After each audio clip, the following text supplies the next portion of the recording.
Hello everyone and welcome back to Mr. DarXnights. I know many of you use these videos to relax or fall asleep, so before you drift off, leave a comment and let me know where you're listening from. And if you're enjoying these stories, don't forget to like and subscribe. Now, let's get comfortable and begin. Story 1.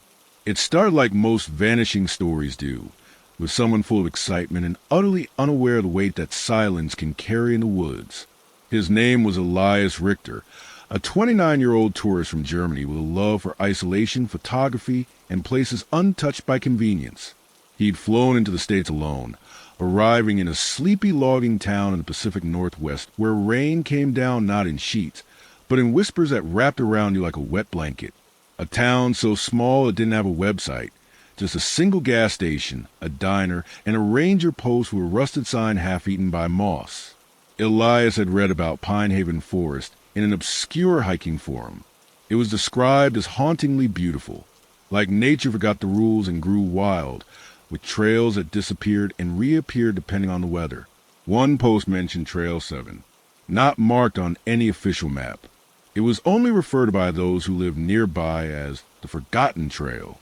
Another hiker had written, "If you hear the rain change tempo, turn back. If it falls silently, it's already too late." That would have been enough for most people. But Elias wasn't most people. He didn't come to see forests neatly arranged behind safety ropes. He came for raw nature, for real fear. He brought a GoPro, a drone, and a lightweight tent meant for solo expeditions. He also carried a small field journal, handwritten notes about every forest he'd explored. Locals at the diner warned him. An old man with one I told him about the missing hikers over the past 2 decades. Always tourists, never locals. A couple from Ohio, a photographer from Oregon, a trio of college kids in ponchos who went in joking and never came back out. Their names were still pinned to the ranger station wall, with faded photos under the headline, "Unresolved." Elias laughed it off. "Superstition," he said. "Every forest has a ghost story." Besides, he had GPS, a compass, a personal beacon. "I'm more likely to get bored than lost," he joked, while rain tapped against the diner window like impatient fingers. On the morning he left, the sky was that damp gray that seemed to press down on the earth. Thick clouds hovered like wet cotton. He wore a navy blue jacket, hiking boots caked in mud, and strapped his GoPro to his chest. The footage recovered later would show him adjusting the lens, giving a brief smile to the camera, and saying in his accented English, "Let's see if this ghost trail is as scary as they say." The entrance to Trail 7 was hidden. You had to hike 3 miles past the last ranger cleared path and step over a broken wire fence tangled in blackberry vines. The start was marked only by a half-rotted sign nailed to a tree, the number 7 barely visible beneath moss and thyme. From there, the forest changed. Trees grew closer. Light dimmed unnaturally fast. Even the rain, ever present in this part of the country, began to sound wrong. It didn't splash or plink. It just whispered. Elias documented everything. He spoke into his camera. "The air smells different here. Heavy, like rust and wet leaves." He found boot prints, too old to be recent but still oddly defined in the soaked ground. One was deeper than the others, as if whoever left it had stood still for a long, long time. Hours passed. The footage became grainier. The light faded even though sunset was still hours away. Elias kept walking. He passed a creek that wasn't on his map and crossed a narrow footbridge made of 2 fallen logs roped together with vines. His voice on the recording grew quieter, more uncertain. "I should have hit the clearing by now. I think maybe the trail looped or I got turned around." That was when he first saw the man. He stood just ahead, half hidden behind a dead cedar, soaked to the bone, unmoving. The man wore clothes too dark to make out in detail, but his face was pale, and water dripped from his hair like the forest itself was leaking through him. Elias called out, "Hey, you okay?" The man didn't respond, just stared. The GoPro footage trembled slightly as Elias stepped closer. He stopped a few feet away, now whispering, "You lost too?"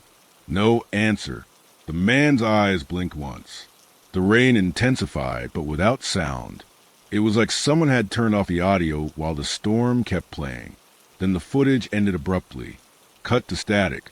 That was the last time Elias was seen in person. The GoPro footage was recovered 3 weeks later by a search team combing the area. It was found resting on a moss-covered rock at the entrance to Trail 7. No blood, no signs of a struggle. The lens was cracked, and the camera had water damage, but the memory card was intact. What happened next only deepened the mystery. Ranger Thomas Ellery was the one who brought in the footage. He'd been working the forest for 17 years and had always avoided Trail 7, said it gave him headaches. But after Elias disappeared, pressure from the tourist embassy and local media forced a full-scale search. Ellery's report noted something odd. Trail 7 appeared longer than last recorded. Trees seemed to shift. Path is inconsistent. Echoes reported by search teams. Voices repeating our own. They never found Elias. No gear, no boot prints, no signs of campfire or rest. But a week after the last search, a couple hiking near the ranger-approved trail spotted a man standing off the path. He was soaked in rainwater, unmoving, with a pale face and blank eyes. They waved. He didn't respond. When they got closer, he was gone, just vanished. The woman described his face in detail. Her drawing, later submitted to the Rangers, matched Elias Richter. He was wearing different clothes. Not his blue jacket, but a dark, indistinct coat. His hands were pale and open at his sides, and rain fell harder where he stood. The couple also claimed the air around him was colder, much colder. After their encounter, the couple developed insomnia and recurring dreams of walking the woods endlessly, always in circles, always under a gray sky that never brightened. Trail 7 was officially reclosed. Signs were posted again. Fences put up. The ranger station received an anonymous envelope with only 3 items. A torn page from Elias's journal, a hand-drawn map of Trail 7 with unfamiliar markings, and a single line written in shaky ink. The forest keeps what it wants. Since then, no one has entered Trail 7 and come back with proof. But the rain has never stopped there. It's a permanent mist zone now. Even in the driest months, Trail 7 remains soaked. Drones flown overhead show nothing unusual, but audio recordings always come back corrupted, whispering static, repeating phrases. Go back, go back. You're not supposed to see this. Ranger Ellery retired 6 months after the incident. He now refuses interviews. When asked privately what he saw during the search, he reportedly replied, "We didn't find Elias because Elias didn't want to be found. He's the one doing the finding now." And every so often, hikers on neighboring trails report the same sight. A man standing in the rain, soaked to the bone, just staring, and always silent, waiting.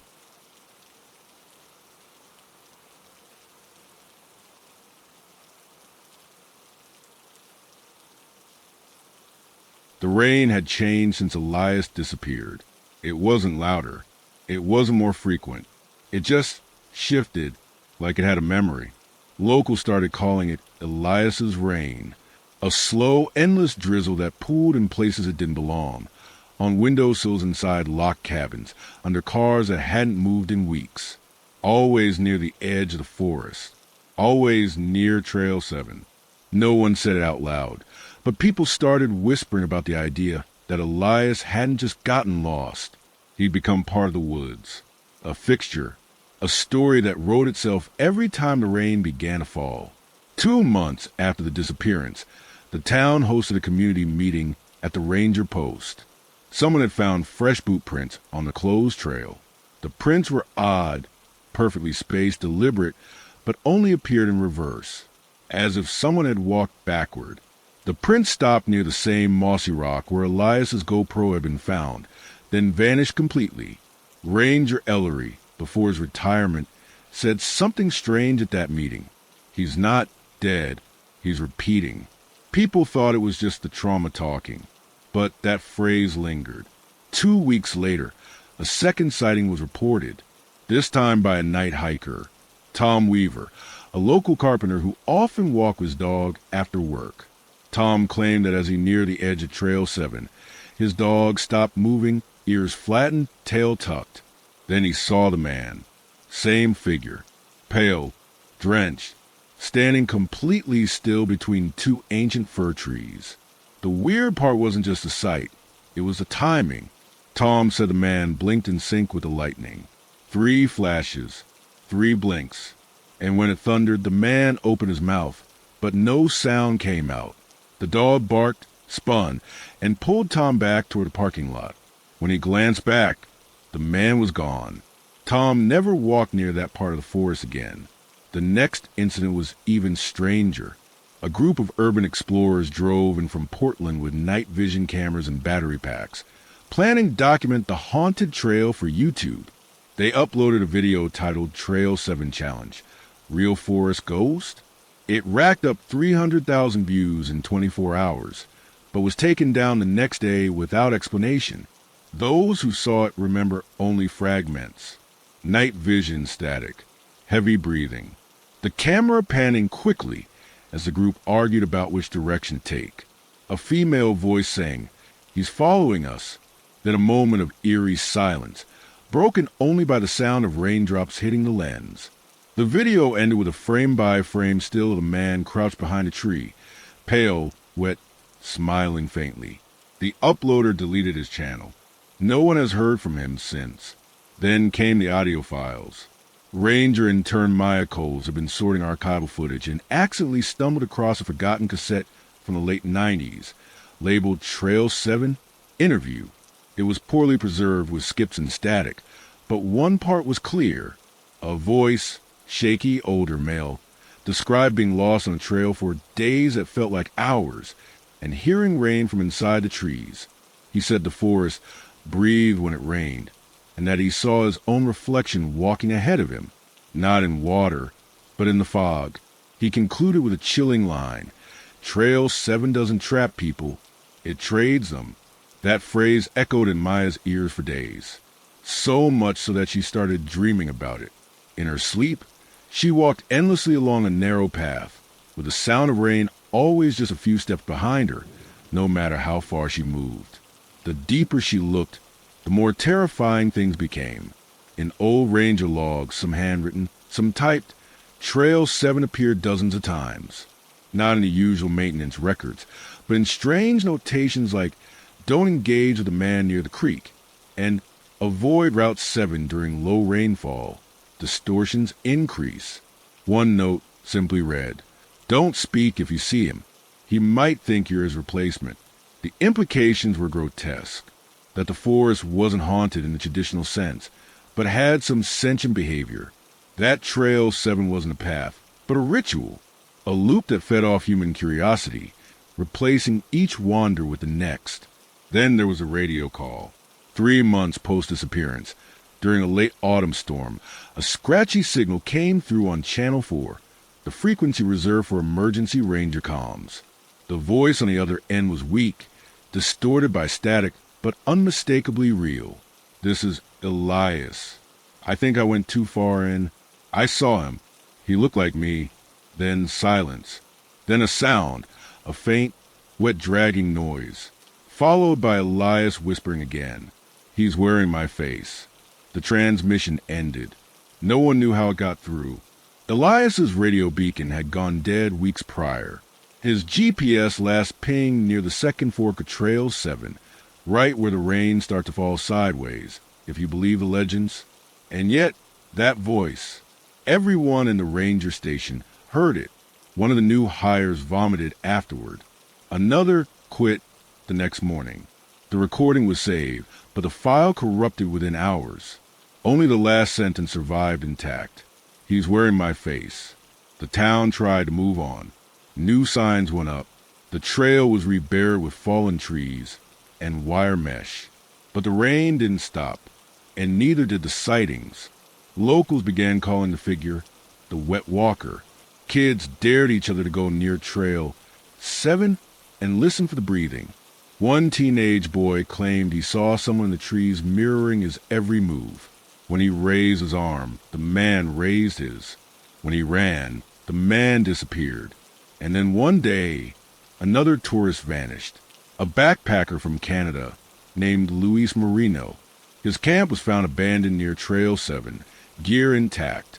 Inside his tent, on the side of the canvas, someone had drawn an eye, just one, in black marker, dripping down like the ink had melted. Trail cameras showed no one entering the area. But Luis's journal, found later by rangers, contained a single chilling line. I think the forest is watching me through him. What's worse, Luis wasn't alone. He had been hiking with a friend. That friend, Emilio Torres, returned to town 3 days later barefoot, silent, and soaking wet. When asked what happened, he only said, he didn't get lost. He just turned into something else. Emilio was never able to say more. His mind unraveled shortly after. Doctors said it was likely trauma-induced psychosis, but something about his eyes, the way they never seemed dry, told a different story. One more report came in just before the trail was permanently sealed. A drone operator from Seattle had flown a high-resolution quadcopter over the area and captured several still frames of something unusual near Trail 7 Center. A man, standing perfectly still in the open, his head tilted upward, mouth slightly open, as if catching the rain. But the photo's metadata showed something odd. The timestamp said the photo was taken 4 days before the drone was even launched. And the man's face matched Elias Richter, but older, and his clothes were different again. No longer the dark, indistinct coat. This time, he wore a Black Ranger uniform, a name tag that read El Marino. The forest was changing them, not killing, not burying, replacing, rewriting, reusing, as if Trail 7 needed someone to carry the role, someone to be seen, someone to lure the next. They say if you listen to rain near the entrance long enough, you can hear whispers layer beneath the drops, echoes of every man the forest has taken, their names, maybe, or warnings, or instructions.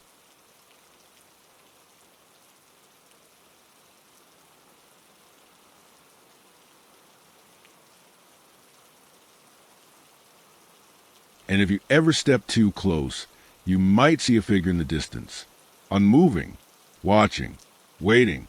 And if you wave, he might wave back, but it won't be a hello. It'll be goodbye. Because if you see him, you're next. The rain had started again. Not hard, not loud, just steady. A fine, cold mist that soaked you through before you realized it. The kind that muffled your footsteps and made the whole forest feel like it was holding its breath. This was the kind of weather Henry Talbot liked least. He had been a ranger for 30 years, seen fires, floods, and hikers who thought they could outpace bears. But nothing had ever truly rattled him until Trail 7. He had avoided it for years. Some of the older rangers joked about it in hushed tones. Others just pretended it didn't exist. But the ones who knew better, the ones who'd been there, never laughed. Henry had only walked the edge once, back in 1998. He'd been part of the original closure team, the first to block off the trail after 3 disappearances in a single summer. He remembered the silence, not the normal kind, either the kind that presses against your eardrums like the air's gone too still. He never went back, until now, because something had changed. There were new reports, 3 sightings in 1 week, all from unrelated campers. Each described the same thing, a man standing in the rain, facing away, unmoving. One witness said they heard a voice whispering, but when they turned around, no one was there. Henry hadn't wanted to get involved again. He was too old, too tired, but the forest didn't care about age. Trail 7 called him back. It was early morning when he left.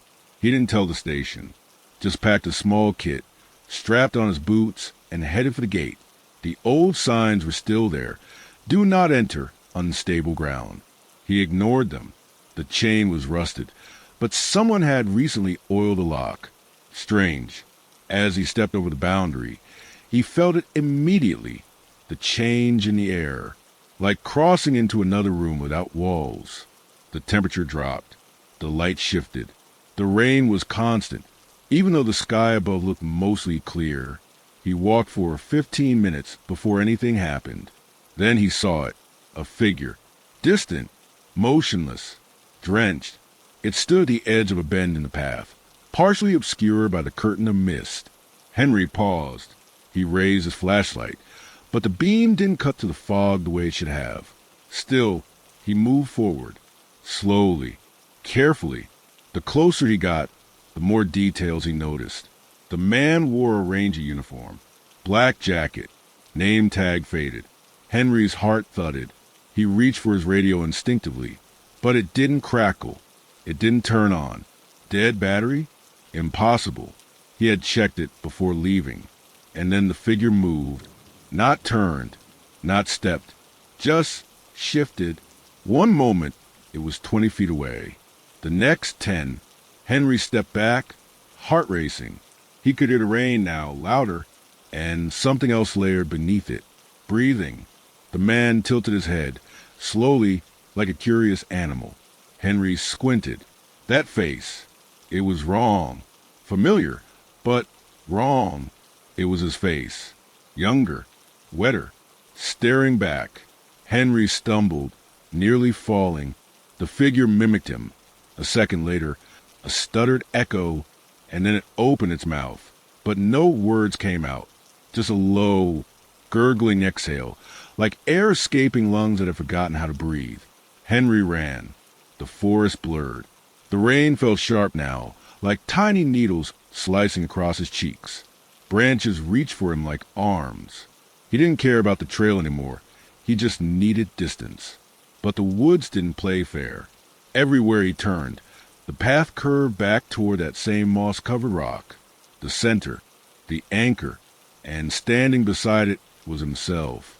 He skidded to a stop. There were two now, two copies, one facing him, one facing away. They didn't move, didn't blink, just stood as if waiting for something. Henry raised his voice. "Who are you? What do you want?" But the rain swallowed his words. The one facing him took a step forward. Henry's knees buckled. He backed up, heart hammering. The figure mirrored him. Then both of them stepped forward in unison. And then they spoke. At the same time. Same tone. Same voice. "You came back to finish it." Henry screamed. Spun. Ran blind through the trees. He didn't care if he fell. He just needed to get out. And somehow he did. He collapsed just outside the boundary gate, gasping, drenched, covered in mud. He crawled back to the station and passed out in the supply room. When they found him, he was hypothermic and half-conscious. He kept mumbling the same phrase over and over again. "They need one to leave so one can stay." After that, Henry never spoke again, not in any meaningful way. He was transferred to a long-term care facility. Some said he suffered a stroke. Others believed he saw something the brain wasn't built to understand. But then came the final blow. A tourist family found an old GoPro buried near the moss rock, still functional. When viewed, it showed the original footage from Elias. But this time, there were extra frames at the end. Impossible frames. Shots of Henry, from behind, walking the trail, being followed. But Henry never had a GoPro, and he never said he brought a camera. The timestamp? 3 days before his hike. And one final image, too blurry to be clear, too haunting to ignore. A still shot of Elias, or something that used to be him. His face hollowed, his eyes black, and on his chest, a name tag, H. Talbot. The forest had taken another, and in his place stood a new guardian. That's the curse of Trail 7. It doesn't consume you. It replaces you. One goes and one must stay. And the rain, it never forgets. Now, when the mist thickens and the drizzle taps gently on your windows at night, listen closely. You might hear a voice whispering from the trees beyond the dark, calling your name, because the forest is always searching, always balancing, always trading. So if you ever see a man in the rain, staring with empty eyes, don't wave, don't speak, And whatever you do, don't follow. You won't come back. But someone who looks like you might. Story 2. The rain started as a whisper, long before they ever reached Mist Valley. It was a kind that seeped to the cracks of the world. Cold, gentle, but constant. It tapped on the roof of the van like tiny fingers, never stopping, just announcing its presence like an old friend who refused to leave. The 5 of them had no idea what they were driving into. Logan was behind the wheel, eyes on the winding road. He was the leader, at least online, the face of the Out There Vlogs YouTube channel. Over 2.4 million subscribers. Nature hikes, abandoned places, cryptid hunts. His thing was authenticity, the real wilderness experience. And Mist Valley?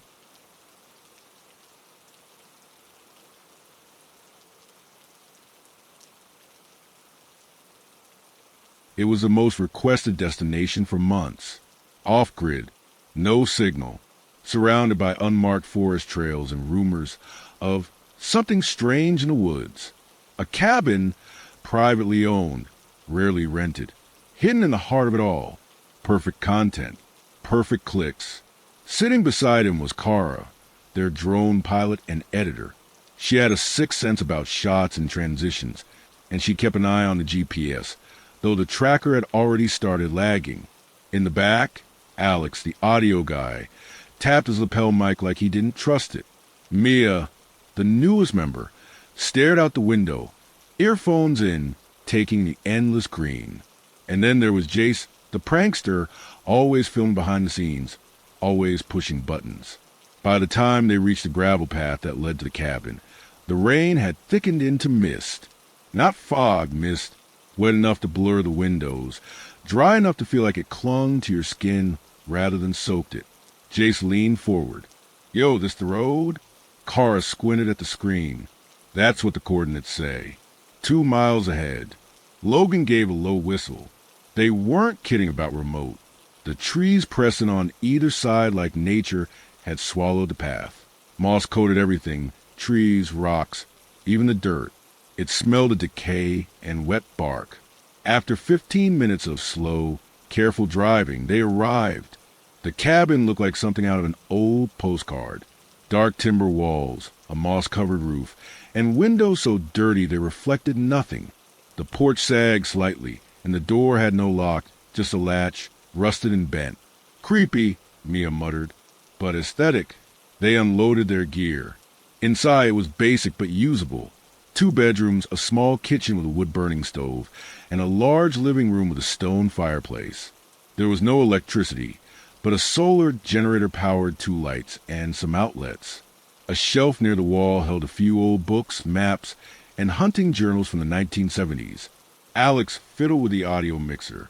We'll get clean sound in here, he said, nodding. Rain outside, logs creaking. Real cozy horror vibes. By nightfall, the mist had thickened to the point where the trees vanished if you looked too far past the porch. Logan filmed their intro, group shots, panning over the trees, drone footage slicing through low-hanging clouds. The deeper we go, he said into the camera, the more it feels like something's watching. I swear I just saw a movement behind the trees, but there's nothing out here but us. He grinned, or so we think. Classic Logan. They laughed, filmed the fire-building segment, and cooked chili on the stove. Around 1 a.m., they called it a night. That was the last time they were all seen together. Morning brought more mist. It had seeped into the cracks in the windows, pooling around the floor like smoke. Mia was the first awake. Her sleeping bag was soaked near her feet, like the rain had been dripping all night, even though the roof looked fine. She got up, stretched, and noticed something odd. Footprints. Wet ones, leading from the front door to the fireplace. But the door was still locked, the latch undisturbed. Might be a prank, she mumbled, brushing it off. She found Logan already outside, shirtless and brushing his teeth with bottled water. He smiled. Weird dreams last night? Not really, Mia said. Why? He hesitated. I thought I heard whispering, like right outside my window. Thought it was you guys messing with me. They shrugged it off and went about filming morning B-roll. But by noon, things started to unravel. Kara was missing. Her bed looked slept in, but she wasn't there. Her gear was untouched. Her camera is still on the table, drone case closed. Logan assumed she'd gone for a walk. Maybe she wanted solo shots, he said, but even he didn't sound convinced. They split up, called her name, searched the nearby trails. Nothing. No footprints. No answer. And when they checked the drone footage from the previous evening, things got stranger. The final clip Kara had taken before going to bed showed the forest canopy, perfectly still. Then, at the edge of the frame, a figure, just standing, facing the cabin, drenched in rain, not moving, not Kara. No one recognized him. The footage cut out mid-shot, static, like something had interfered with the signal. That night, they lit a fire early. No jokes, no content, no pranks. Everyone stayed inside. Logan kept the camera on, recording everything. He wanted to document whatever this was. That's how he justified it. Mia huddled by the fireplace. Jay stayed up late, pacing. And at exactly 2:13 a.m., Alex sat bolt upright from his sleeping bag. The audio, he swore he heard it. A whisper. His headset buzzed faintly. He pressed record, but the screen showed nothing. Still, he listened, gurgling. Whispers like someone drowning and trying to speak underwater. He ran to wake the others. By the time they stirred, the sound had stopped. The rain hadn't. When they played the recording, only one thing came through. Not words, just breathing. Ragged, wet, too close to the mic. But underneath it, just barely audible, 5 came, for shall leave. They didn't sleep after that. At sunrise, they discovered the second disappearance. Alex, gone. His sleeping bag empty. His headphones in the fireplace. Wet footprints led from the bedroom into the kitchen and then stopped. Completely, as if he'd vanished mid-step. They checked the footage from Logan's camera. At 3:21 a.m., the lens fogged up slightly. A shadow moved across the frame, slowly, and then static, just for a second, then nothing. Jay shut the laptop. I don't know what this is, but I'm not playing along. This ain't content anymore. They agreed. They needed to leave. Now. But the van wouldn't start. Of course it wouldn't. The mist was too thick to hike out. The GPS refused to connect. They were stuck, trapped, and somewhere in the trees, something was watching, breathing, waiting. By the second night without Kara or Alex, the cabin no longer felt like a shelter. It felt like a trap. The walls groaned with every gust of wind. The fireplace no longer gave warmth. Even the mist outside felt heavier, like it was pressing against the windows, trying to get in. Jace was the first to snap. We need to leave. Rain, fog, whatever, I don't care. We follow the road back. Now. Logan didn't argue. Neither did Mia. They packed fast, half their gear left behind. Mia clutched the only functioning camera they had, not to film but to document what they might not be able to explain later. Logan pocketed Alex's voice recorder, its battery drained but still showing the same distorted waveform where that whisper had been captured the night before. Before they could open the front door, a low groan echoed from the trees. It didn't sound natural. It wasn't thunder. It was something else. Something alive. They paused, hands on gear straps, breath held. Then it stopped. Jace gritted his teeth and flung the cabin door open. Rain hit them like needles. Thick, freezing sideways. The trail was barely visible. Mud swallowed their boots with every step. Trees leaned in unnaturally, like they were growing into the path just to block it. The further they walked, the more it felt like the road didn't want them leaving. Half a mile in, they saw the van. It wasn't supposed to be there. They'd left it at the edge of the road.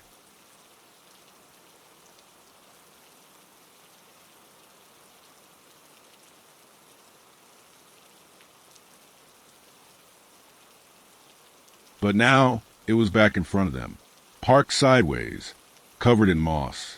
Windshield cracked like it had been hit with something hard.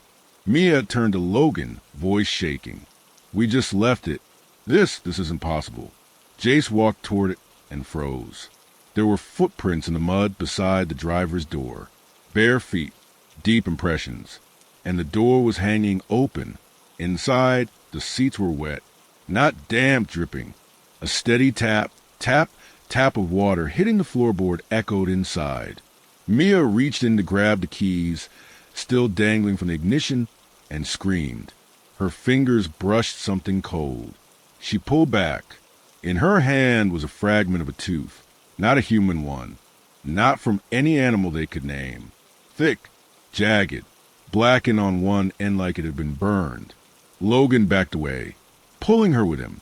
We're going back to the cabin, he said flatly. We need shelter. We can't run blind through this.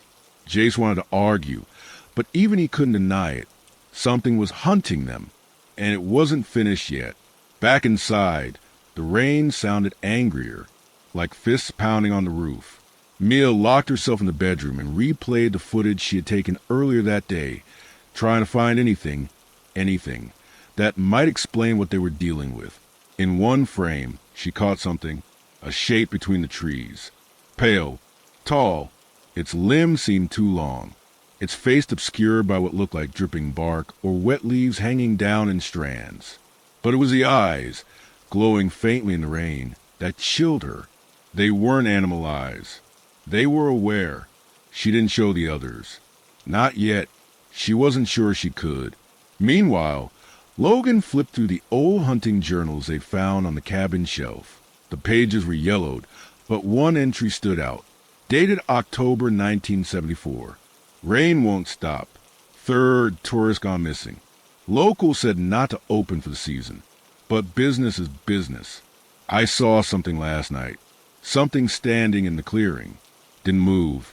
Didn't blink. Just waited in the downpour. Like it was watching the lodge. Like it remembered. We left the valley the next morning. Left everything. Cabin keys. Food. Guns. All of it. It wasn't enough. We weren't the first. And we won't be the last. That was the final entry. No signature. No other journal after it. Jace hovered near the door all night, holding an old fireplace, poker-like could do anything against the thing outside. Around 3 a.m., they heard it again. Footsteps. Slow. Wet. Not on the porch. Inside. Jace stood up slowly, poker raised. "Mia!" he whispered. No answer. He moved toward her door. It was open, just slightly. He pushed it, heart hammering. Empty. The window wide open. Curtain soaked. Her bag still there. Camera gone. But on the bed, something had been left behind. Not a message. Not blood. Just hair. Wet strands of long, black hair arranged in a perfect spiral. Not Mia's. Not human. He turned around just in time to see the front door open. No wind. Just open. Mia was outside, standing barefoot in the mud, head tilted up, letting the rain wash over her. Eyes closed, smiling. Then, without a sound, she walked back into the mist. Vanished. Jace didn't scream. He couldn't. His voice was gone. Just gone. Like the forest had taken it. Logan ran to the door and saw only trees. He didn't follow. Couldn't. The cabin groaned louder now. The rain inside his ears. A pressure. A hum. The sound of old with remembering pain. He and Jace didn't sleep. They just sat there, 2 of 5, waiting, listening. The fire had gone out. The cold was setting in. And from the woods, a whisper came through the cracks in the door. One voice this time. Mia's. Repeating the same sentence again and again. You shouldn't have come here. By the third day, the rain never stopped. Not once. It had turned the ground around the cabin into a black, pulsing swamp. The trees seemed to lean closer with every hour. Moss grew up the sides of the walls like fingers gripping the wood. Even inside, the moisture was alive, crawling into every crevice, soaking clothes, bedding, food. Logan stood at the fogged-up window, clutching the voice recorder again, not because he hoped to hear Alex's voice, but because it had started playing something on its own, without batteries. Just static at first, then slow gurgling breaths, followed by dripping, then Kara's voice. "I never left," it said in a tone too flat, too empty. "I'm still here, still here, still here." It repeated on a loop for 12 minutes. When Jace tried to throw it into the fireplace, the flame sputtered out completely. Dead. Instantly. No smoke. Just silence. The recorder remained intact. Logan shoved it into his bag and refused to touch it again. Jace had other plans. "We're not dying here," he growled. "This place is messing with us. But we're not going to give it what it wants." Logan looked at him, exhausted. "And what exactly is that?" Jace didn't answer. Instead, he grabbed the hunting rifle off the wall, an old, rusted piece that had been mounted more like decoration than weapon, and started pacing. He was unraveling. Logan could see it. Jace hadn't spoken Kara's name in over a day. He hadn't reacted when Mia vanished, either. He was talking to himself now, whispering, pacing, repeating fragments from the journal aloud like they were prayers. But that night, everything changed. It was just after 2:30 a.m. when Logan awoke to the sound of the door opening. Not crashing, not squeaking, just easing open. Soft, deliberate. He sat up and saw Jay standing in the doorway. Just standing, soaked, still. The rain hadn't even touched him yet, but his shirt clung to his body like it had been underwater for hours. "Jace!" Logan called out. No answer. He moved closer. Then he saw Jace's eyes. Gone. 2 dark holes, hollowed out and glistening. His mouth moved, but the words came from behind Logan. A whisper. Female. Mia again. Then Kara. Then Alex. Then a voice Logan had never heard before, but it felt old. "We warned you." The room shifted, swelled. The walls pulsed as if they were breathing. The air turned to mist. The floor beneath him softened like flesh. Jay stepped backward out the door and vanished into fog. Logan tried to follow, but tripped at the threshold. When he looked down, there was no porch. Only water. Dark, deep, endless. A pond where the cabin once stood. Except the cabin was still there. Around him, but under him too. He was standing on layers of the same house, built and rebuilt, over and over. Old beams, burnt floorboards, charred journals, broken cameras, all stacked beneath the mud like bones beneath skin. This was not the first cabin, not the first group, not the first van. Just another layer, just another offering. He ran, through the mist, through the trees that whispered in languages he didn't know. Faces formed in the bark. Hands reached out of the rain. But he ran. He didn't stop until he saw the road, or what used to be the road. It was gone. In its place stood a line of cabins, identical to his. Hundreds of them, all empty, all with open doors. He collapsed, screamed, but the rain swallowed it. Then silence. Logan was found 3 days later, alone, naked, curled in the trunk of the van, now inexplicably parked back near the edge of the trail. No sign of the others. The camera footage was water-damaged and glitchy, but the last frame was clear. Logan looking into the lens, crying.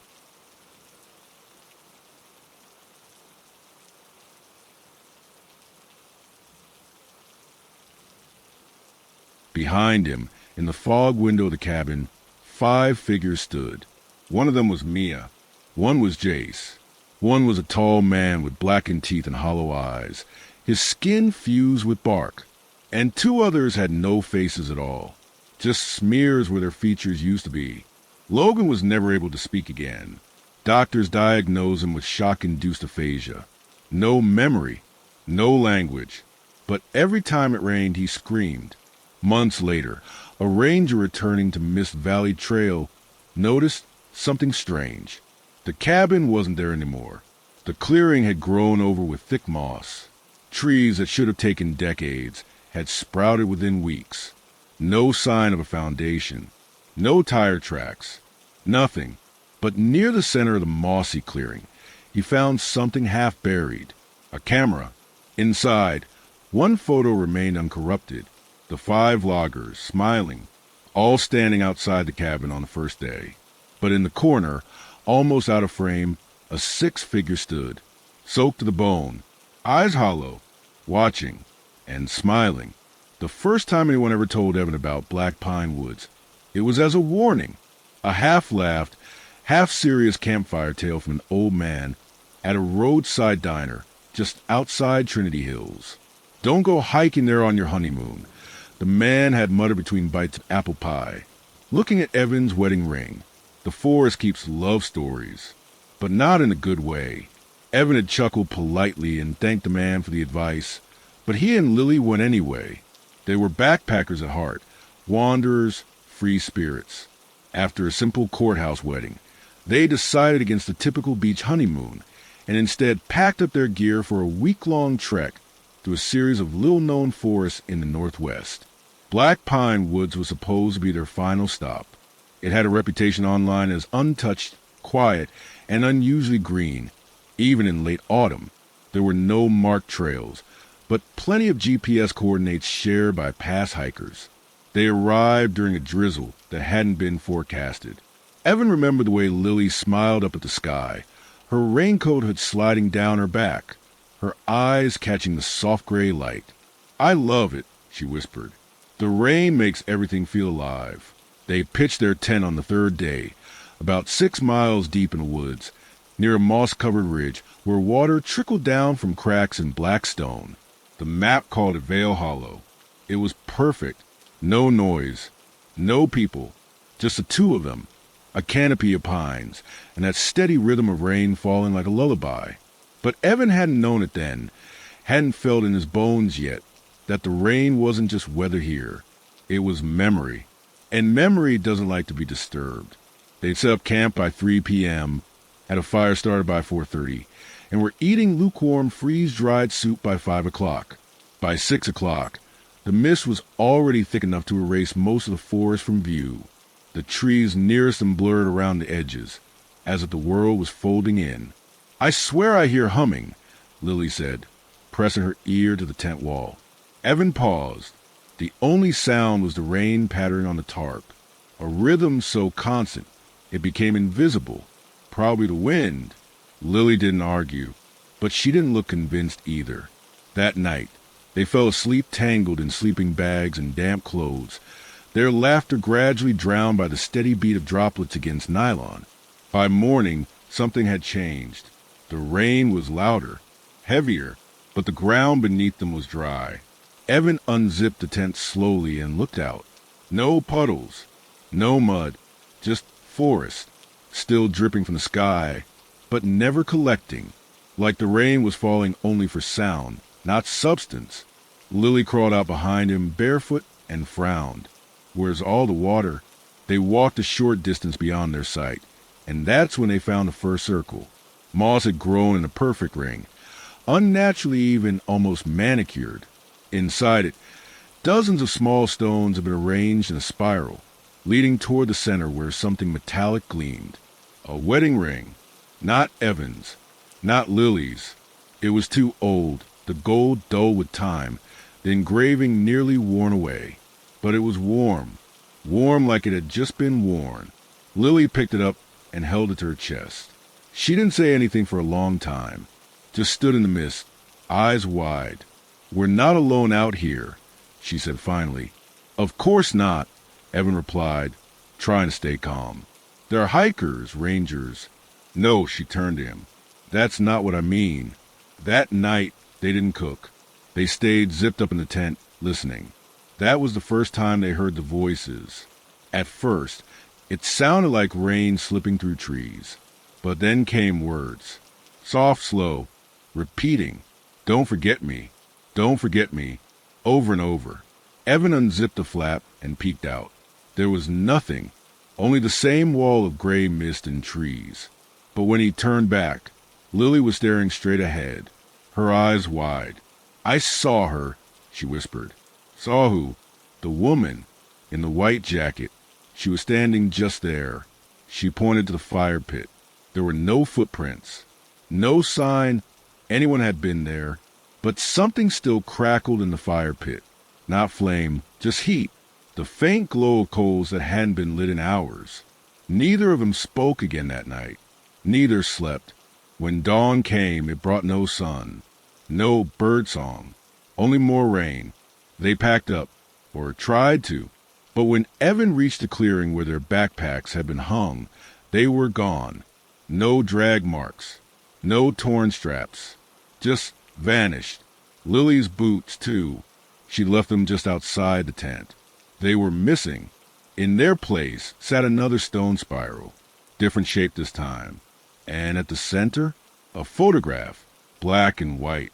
Two people standing in front of a tent just like theirs. A man and a woman, smiling, holding hands. Wearing the exact same backpacks. Evan dropped the photo.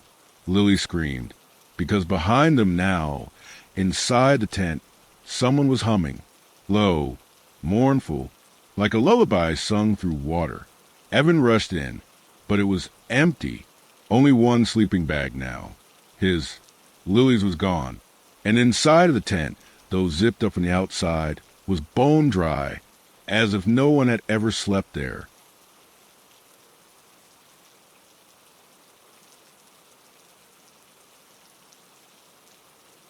Evan stood frozen, staring at the empty sleeping bag where Lily had been.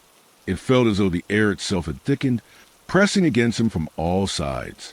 His hands shook as he reached for his backpack, pulling out his phone. No signal, not even a single bar. His mind raced. This couldn't be happening. They had to be playing some sort of twisted joke, right? But the absence of her boots, the photo left behind, it was all too real. A sudden gust of wind ripped through the trees, making the mist swirl around him. The forest felt alive, watching, waiting. He had to get out. He had to find her. But where? Lily was gone. The ring from the stone circle was still in his pocket, a cold weight pressing against his chest. His breath came in shallow gasps as he looked around. He called her name once, loudly, desperately. Lily! Nothing. Only the whisper of the rain and the distant hum of something far off in the woods.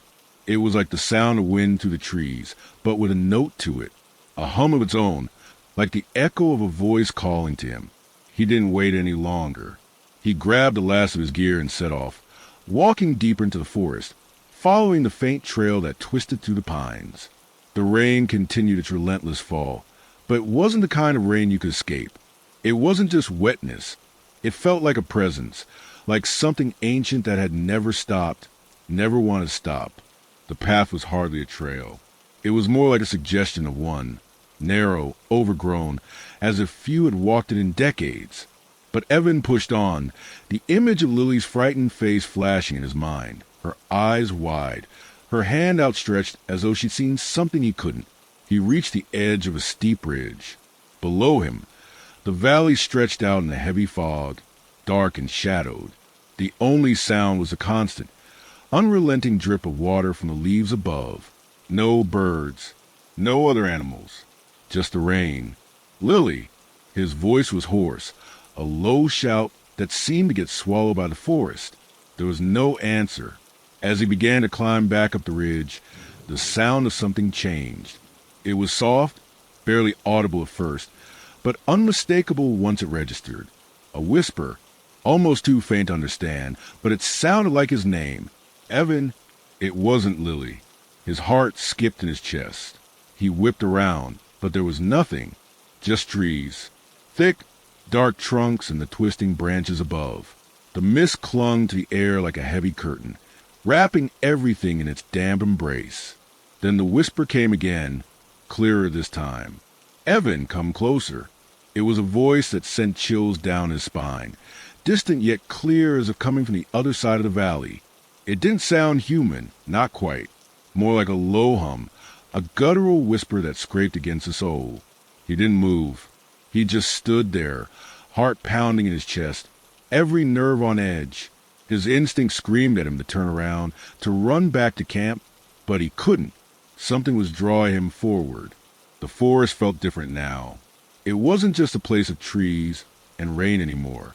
It felt like something was waiting, watching. Lily? His voice cracked as he called her name again.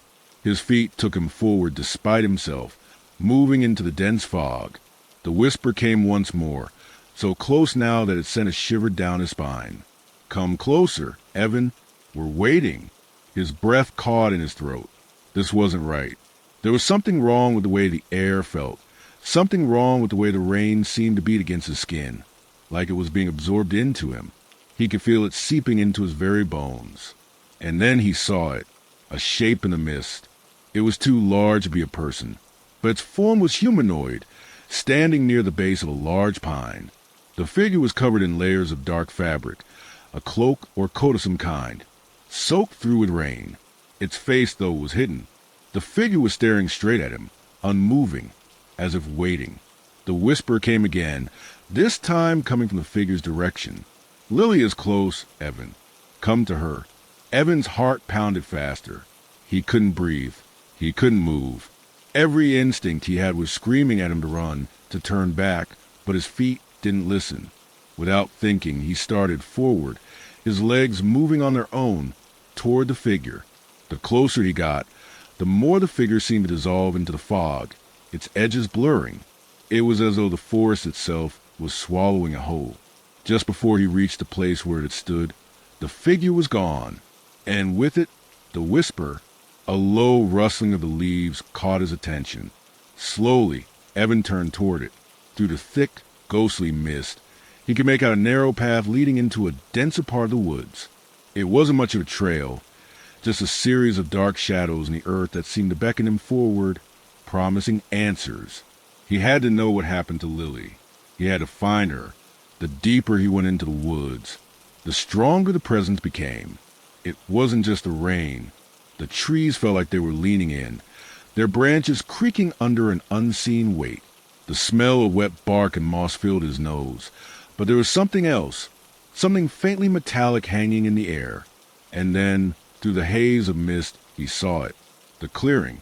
It wasn't much of a clearing, really, just a small gap between the pines, but it seemed too perfect to be natural. The ground was covered in a thick, unnatural fog, and in the center, sitting atop a large stone, was a single, broken mirror.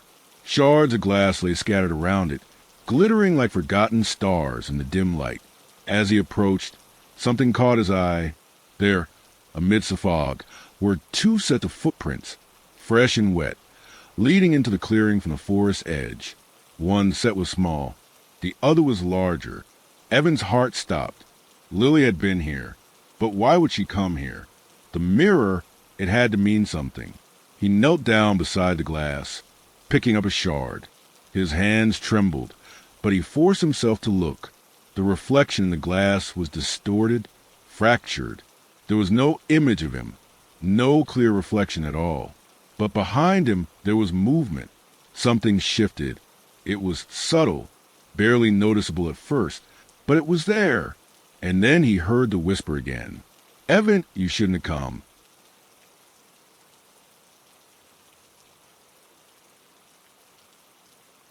Evan's blood ran cold. He could feel his heart racing, the pulse in his ears ringing louder than the sound of rain. The whisper came again, low and soft, curling around his senses like a thick fog. Evan, you shouldn't have come. His hand shook as he held a mirror shard, the edges jagged and sharp against the skin. His breath quickened. The footprints, Lily's footprints, were right here, leading straight to this clearing. But where was she now? The air seemed to shift around him, growing colder. His skin prickled, every sense on high alert. He could almost taste the dampness in the air, the unmistakable feeling of being watched. Slowly, he turned around, his gaze flicking across the fog-shrouded clearing. The trees seemed to close in around him, their limbs twisted and gnarled, like ancient hands reaching down from the sky. Then he saw it.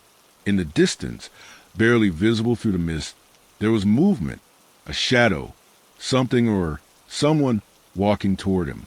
Lily? He called out, his voice trembling. The figure stepped forward, just enough to be seen in the dim light. It was a woman dressed in a dark, rain-soaked cloak. The same cloak he had seen on the figure earlier, the one that had disappeared into the fog.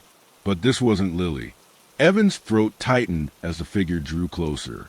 Her face remained obscured by the hood, but her movements were slow, deliberate, like she was walking through thick mud, or perhaps a dream. And then, from the depths of mist, he heard something that sent a chill down his spine. A familiar voice. Evan, his heart skipped a beat. It was Lily's voice. But it wasn't coming from the figure. It was coming from deeper in the woods. Faint, soft, but unmistakable. His instinct screamed at him to turn back, to run. But his legs wouldn't move. The forest had him, locked in place, unable to break free. He could feel the weight of it pressing down on him, the suffocating presence of something ancient and powerful. The figure raised a hand, and Evan's eyes widened in disbelief. It was Lily. Her face was pale, her eyes hollow, like she had been here far longer than he had imagined. The air around her was thick with mist, the rain dripping off her soaked hair in slow, rhythmic drops. She didn't speak. She didn't need to. The message was clear. The forest had taken her, and it was about to take him too. No! Evan shouted, the panic rising in his chest. Lily, what happened to you? But she didn't answer. Instead, she reached out a hand toward him, her fingers pale and stiff, like they no longer belonged to her. As her hand came closer, Evan stepped back, his heart hammering in his chest. The ground beneath his feet seemed to shift like the forest was alive, breathing with him. You shouldn't have come here, she whispered again, her voice low and hollow. It was not the Lily he knew, not the Lily who had laughed and talked about their future together. This was something else, a shadow, a reflection of the woman he loved, twisted by the forest's curse. No, this isn't you, Evan cried, stepping back, his pulse racing. Where are you? What's happening to you? Lily's lips curved into a sad smile, but her eyes remained cold and distant. It's too late, Evan. We're part of it now. The rain, the forest, it takes what it wants, and it never lets go. Her voice was not her own anymore. It was layered with something ancient, something that didn't belong to her, something that belonged to the forest. Evan's mind reeled, his thoughts slipping like water through his fingers. He didn't understand. Why was she like this? Why couldn't he wake her up, bring her back?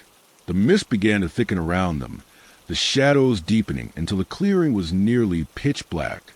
The trees loomed higher, their twisted branches like skeletal hands, reaching down to take hold of him. You have to leave, Lily said, her voice now a raspy, unnatural whisper. There's no way out. Not for you, not for anyone. Suddenly, a strange noise cut to the air, a low, humming sound, like the forest itself was singing. The ground beneath his feet seemed to tremble, and the rain grew heavier, pouring down like a torrent. Evan couldn't breathe. The weight of the forest pressed against him, pulling him down into its depths. His vision blurred, and the world around him seemed to twist and bend. He could still hear Lily's voice, but it was distant now, echoing in his mind. You become a part of it, Evan. You're here forever. The last thing Evan saw was Lily's outstretched hand, reaching for him, and then the world went dark. When the ranger found him days later, it was as though he had never left. His body lay at the center of the clearing, surrounded by the twisted trees, the rain falling around him like a shroud. But there was something strange, something unsettling. His face, it wasn't right. His eyes were wide open, but they didn't reflect the world around him. They were empty, like they were staring into something far beyond this reality. And the rain continued to fall, as it always did in Black Pine Woods. The forest had claimed them both, Evan and Lily. They were no longer part of the world they once knew. They were part of the curse, part of the rain. They had become like the others before them, souls trapped in the eternal cycle of the woods, bound by the spirits that roamed the mist. The forest didn't forget, and it never let go. Story 4. The forest around Hollow Creek was a place of mystery, steeped in dark legends passed down from one local to the next. It was a kind of place that no one ever truly visited unless they were looking for something: solitude, peace, or an adventure into the unknown. For Alex, a solo camper with no particular destination in mind, it was a perfect getaway. His car was parked at the edge of the woods, just beyond the old, weather-beaten sign that read, "Hollow Creek. Trespassers will be watched." No one had warned him to stay away. In fact, the idea of being alone, surrounded by the whispers of ancient trees, appealed to him. The peace of it, the silence, the chance to lose himself in his thoughts. No distractions, no one to bother him, just him, the campfire, and the endless stretch of night. The sun had long since disappeared behind the horizon, leaving the world shrouded in shadows. Alex had set up his tent by the creek, the sound of rushing water filling the silence with a constant murmur. A gentle breeze stirred the leaves above, making them rustle and sway. The air was thick with the scent of pine, and the sky overhead was clear, the moon casting a soft glow over everything. It was peaceful, almost too peaceful. As the evening wore on, Alex found himself sitting by the fire, poking at the embers with a stick. His mind wandered, drifting to thoughts of home, of the life he had left behind. The noise, the chaos of the city. He'd come to Hollow Creek to escape it, to clear his head. He was starting to feel the effect, the peace of the forest, the stillness. But then, something unexpected happened.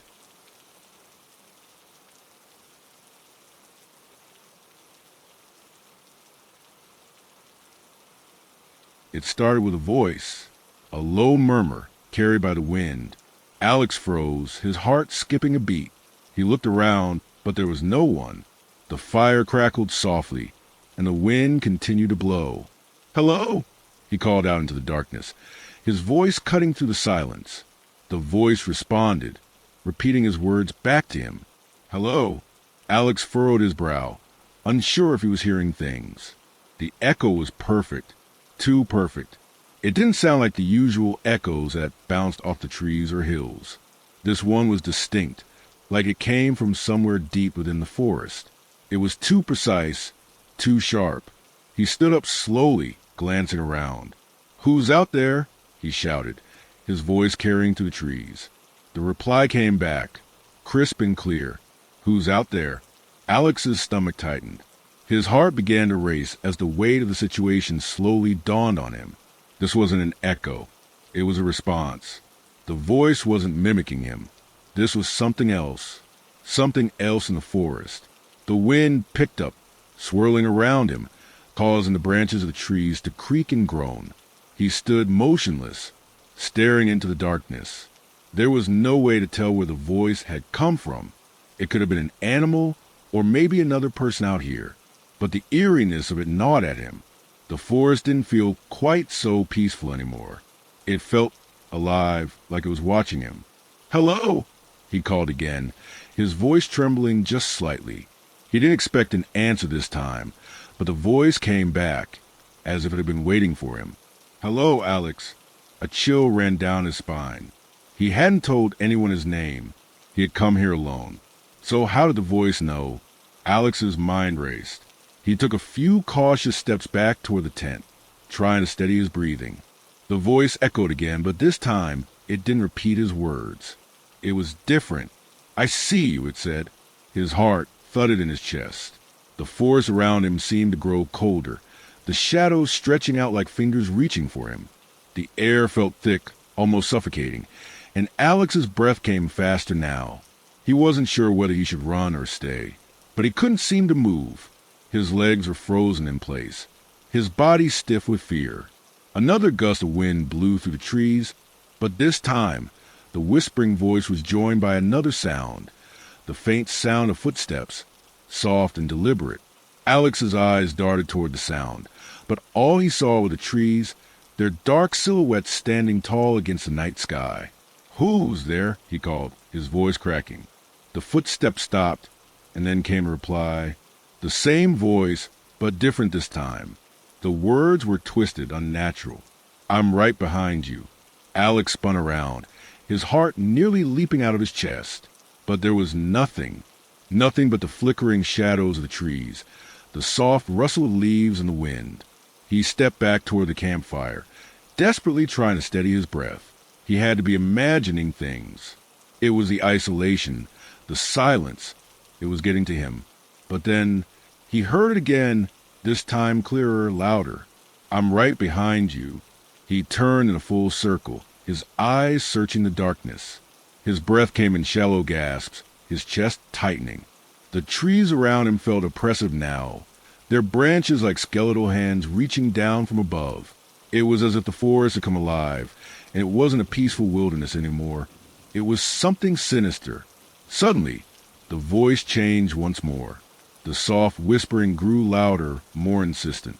The words it spoke seemed to slip in and out of focus, like it was speaking through a veil of time. He couldn't understand the words, but the tone was unmistakable. It was mocking him. It was playing with him. And then Alex heard it, the sound of footsteps again, closer this time. He could feel them, the presence, the weight of something else in the forest with him. Something watching, waiting. His mind raced as panic set in. He backed toward his tent, hands shaking, heart thudding in his chest.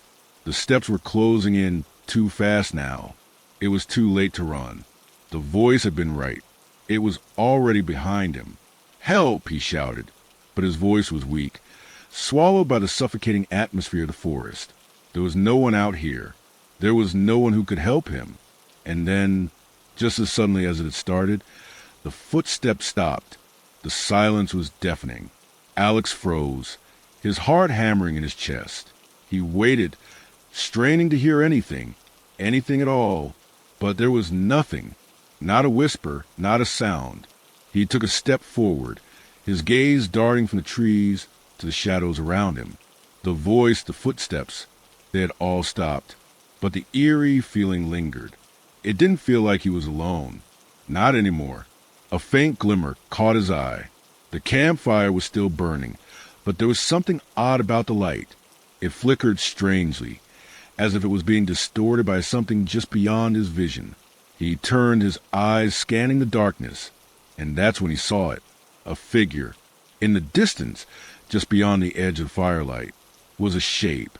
A person, or something that resembled a person. It was standing still, watching him. Alex's stomach dropped. He knew instinctively that it wasn't a person. It couldn't be. It didn't move like a human. It was too still, too unnatural. And then the voice came again. "Come closer, Alex."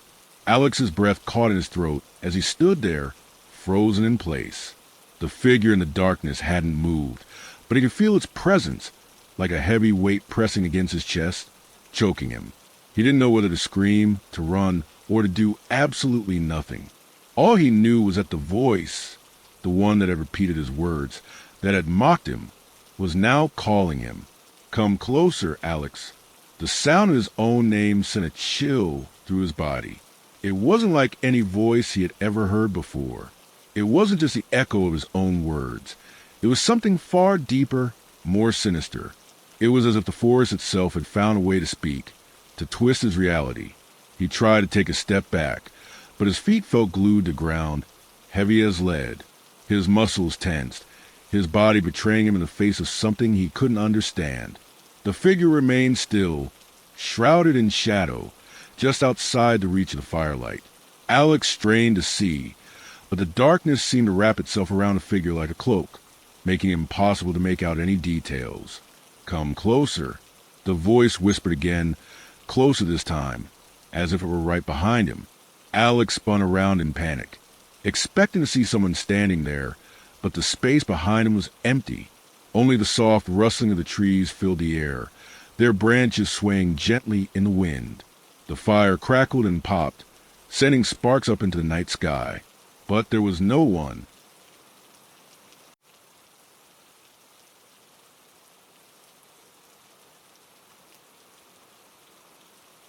He turned back to the figure, still standing in the shadows, unmoving. The air felt thick now, suffocating, as if the very forest was pressing down on him. It was a sensation unlike anything he had ever felt before, a weight on his chest, a sense of impending doom. He swallowed hard. forcing his body to move.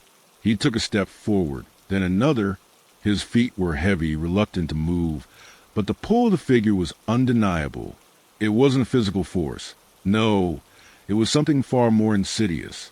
It was as though the force itself was compelling him to approach, to walk toward the thing he could not see clearly. Closer. The voice urged, softer now, coaxing him. With every step he took, the ground beneath him seemed to grow colder, the air thicker. The scent of pine and damp earth, which had once been calming, now felt stale, suffused with something dark and uninviting. The crackling fire cast strange shadows across the trees, making them seem as though they were reaching for him, their limbs twisting and contorting in unnatural shapes. And still, the figure did not move, but its presence grew stronger, as if it were drawing closer with every breath Alex took.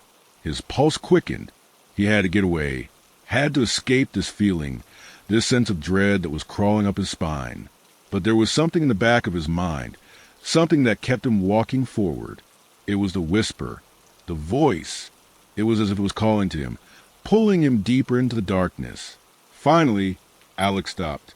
He was only a few feet away from where the figure stood, but the firelight barely illuminated its form. His heart pounded in his chest, a rapid beat that seemed to echo in the silence around him. He could feel his breath coming in short gasps, his legs shaking. "I'm not going any closer," he muttered to himself, his voice trembling with fear. He stood his ground, but his eyes were locked on the figure in the darkness. For a moment, nothing happened. The wind died down, and the only sound was a low, steady rush of the creek in the distance. The shadows seemed to grow longer, stretching out like tendrils that reached toward him. And then, just as he thought the figure might disappear, the voice spoke again. "You're already here." The words were soft, almost gentle, but they sent a shock of ice through his veins. Alex took an instinctual step back, but he couldn't tear his eyes away from the figure. His body screamed at him to flee, but his mind was rooted to the spot, as if the figure had some power over him that he couldn't resist.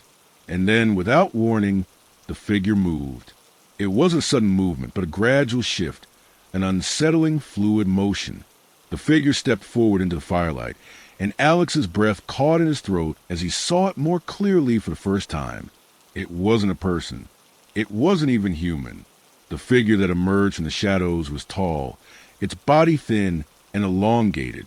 It was draped in tattered, rain-soaked clothes that clung to its form like a second skin. Its face was hidden beneath a hood, but Alex could make out the faintest outline of something pale beneath it. The figure's hands were long and bony, its fingers twisted and unnaturally long. Its eyes, if they were eyes, were nothing more than hollow black sockets, empty and endless. Alex's heart raced in terror. He wanted to run, to scream, to do anything, but he couldn't move. His body refused to obey. His mind was trapped in that moment, overwhelmed by the sheer presence of the thing before him. The figure stepped closer, and Alex could feel the temperature drop, the air around him thickening with something foul and unnatural. It was like a vacuum, sucking the life from the very space around him. His hands trembled as he tried to steady himself, but it was impossible. The fear gripped him, a vice around his chest. "Who are you?" Alex managed to choke out, his voice barely more than a whisper. The figure didn't answer immediately.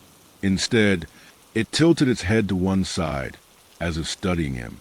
It took another step forward, and Alex could hear the faintest sound, a low, gurgling breath, like the sound of someone struggling to speak from deep within the throat. Then the voice returned. "I'm what you've been waiting for." The words chilled him to bone, and Alex felt his knees buckle beneath him. He collapsed to the ground, his back hitting the hard earth with a thud. His eyes never left the figure, though, even as his body trembled uncontrollably. It was as if the creature had become a part of the forest itself, an extension of the darkness, the very essence of it. "You're not alone, Alex," it continued, its voice now coming from all around him, echoing in his mind. "You've never been alone." Alex felt the world spinning around him, the ground shifting beneath his feet. He tried to push himself up, but his hands felt weak, unable to support his weight. The figure loomed over him, its presence suffocating. its darkness seeping into every corner of his mind. "You belong here now," it said, its voice almost soothing, like a lullaby. "The forest has chosen you." A sharp scream broke through Alex's throat, but no sound came out. His mouth was dry, his tongue thick in his mouth. Panic clawed at his insides, his mind racing for an escape. But there was no escape from the thing before him. There was no escape from the forest. And then the figure reached down, its long fingers brushing against his cheek. The touch was cold, so cold, like ice against his skin. Alex flinched, his body jerking involuntarily. But the figure didn't pull back. It pressed closer, and for the briefest moment, Alex thought he felt something. Something inside of him shift, something dark and unnatural. The figure whispered once more, its voice a soft caress in the air. "You are one of us now." Alex's mind spun as he lay frozen on the forest floor, his cheek still pressed against the cold ground. The figure towered over him, its hands hovering just above his skin. A strange, numbing sensation washed over him as he felt the figure's touch pass through his cheek like a shadow. He could feel the weight of its presence deep within his bones, a growing pressure that made his heartbeat quicken. "No," Alex whispered, his voice trembling with terror. "No, this isn't real." But the figure didn't respond. It stood there, unmoving, like the embodiment of everything Alex had been warned about. The forest, the stories, the inexplicable disappearances. It was all true. This was no dream. The forest had swallowed him whole. As the figure lingered above him, Alex's mind raced. He couldn't understand why he wasn't dead, why the figure didn't finish him off. He had expected this moment to be the end, but there was a strange sense of calm washing over him, an unnatural calm, like the quiet before storm. The figure's fingers brushed his cheek again, and Alex couldn't stop himself from shuddering. He looked into the figure's hollow eyes, those black, empty pits that seemed to stare into his very soul. He had to understand what it was, who it was, and what it wanted. He had to fight back, even if it meant the end.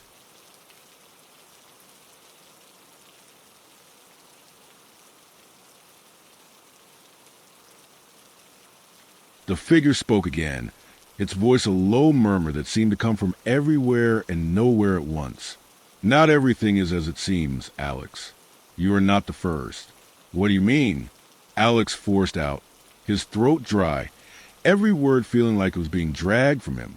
"What do you want from me?" The figure tilted its head again, that unsettling motion, and then it finally spoke in a voice that cut through Alex's mind like a blade. "You are a part of something far greater than yourself, a piece of a never-ending cycle. You are a traveler like all the others, lost, forgotten." The words echoed in his mind, reverberating against the darkness. Alex clenched his fists, trying to steady his breathing, but the weight of what the figure said hung heavily in the air. "You're lying," Alex whispered, not believing the words that were coming out of his mouth. It was easier to reject them than to accept the horrifying possibility. "I'm not like the others. I didn't come here to get trapped. I just wanted to camp to escape." But the figure didn't respond immediately. It stood there, almost as if it were waiting for him to continue, to understand. Then the figure stepped back, slowly. Alex struggled to sit up, every muscle in his body aching with exhaustion, but he couldn't seem to escape the overwhelming sense of dread. The figure reached into its cloak, and for a moment, Alex thought it would pull out something terrible. A weapon, a knife, but instead, it pulled out a small old journal, its leather binding cracked and faded. The figure opened it slowly, and Alex could see that the pages were filled with handwritten words. Thick, looping script that almost seemed to glow in the dim light. "You are not the first," it repeated, its voice growing darker. "And you won't be the last." Alex's heart skipped a beat. He had to know more. He had to know why this was happening to him. What does that mean?" Alex managed a rasp, his voice hoarse from the cold night air. "What's happening to me?" The figure glanced down at the journal, flipping through the pages until it found a specific one. It ran a finger over the words, and Alex's heart sank as he saw the name that was written there. Alex Harper. It was his name, in his handwriting, written as though it had been recorded long before he even came to this place. He could feel a sickening knot twist in his stomach as the figure held the journal out to him. "You wrote this, Alex," the figure said softly, its voice almost kind. "You've been here before. You've always been here." Alex's hands trembled as he reached for the journal. His fingers brushed against the pages, and a surge of cold flooded through him. He could feel the weight of time, of memories long forgotten but now rushing back, flooding his thoughts. He turned the pages slowly, unable to tear his eyes away from the words. Each page felt like a layer of his past, of every mistake, every wrong turn, every terrifying moment he had forgotten. And there it was, the part he had written. "I am trapped. I don't know how long I've been here. Every time I try to leave, I end up back in the same spot. I don't know if I'm alive or dead, if this is real or just a nightmare, but I'm still here. I have to keep writing. I have to keep telling myself what's happening, but I can't remember how I got here. Maybe I never will." Alex's breath caught in his throat. The words were his, but they didn't make sense. How could he have written that? How could he have written about being trapped long before he even stepped foot in Hollow Creek? "No," Alex whispered, his mind spiraling. "This isn't possible. This can't be real." The figure's hollow gaze pierced him, unblinking, unfeeling. The voice spoke once more. "You are reliving the same night over and over, Alex. A cycle, a trap that the forest has placed on you. And every time you die, you are reborn again, lost in the echo of your own footsteps." Alex's heart pounded against his chest, panic rising in his throat like bile. It was true. The feeling, the déjà vu that had haunted him from the start, the eerie sense of familiarity. It was all part of a cycle he couldn't escape. This wasn't his first time here. It wouldn't be his last.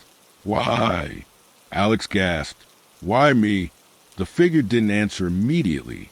Instead, it looked down at the journal again, its fingers tracing over the worn pages. Alex's mind swam with the implications of what he was hearing. He had thought that the forest was just some strange, isolated place. A place for camping, a place for adventure. But it was so much more than that. It was a prison, a never-ending loop of torment. "You wanted to escape," the figure whispered, a soft chuckle bubbling from his throat. "But you never left. And now you're just another echo." Alex closed his eyes, trying to block out the figure's voice, but it was useless. The voice, the words, they were inside his head now, tangled in his thoughts, pushing him deeper into despair. He had tried to run, but he was trapped. Forever. "You're already one of us, Alex," the figure said, its voice cold, final.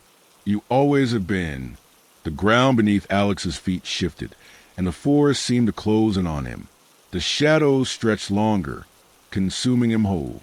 And as the figure stepped closer, its form growing larger, Alex finally understood.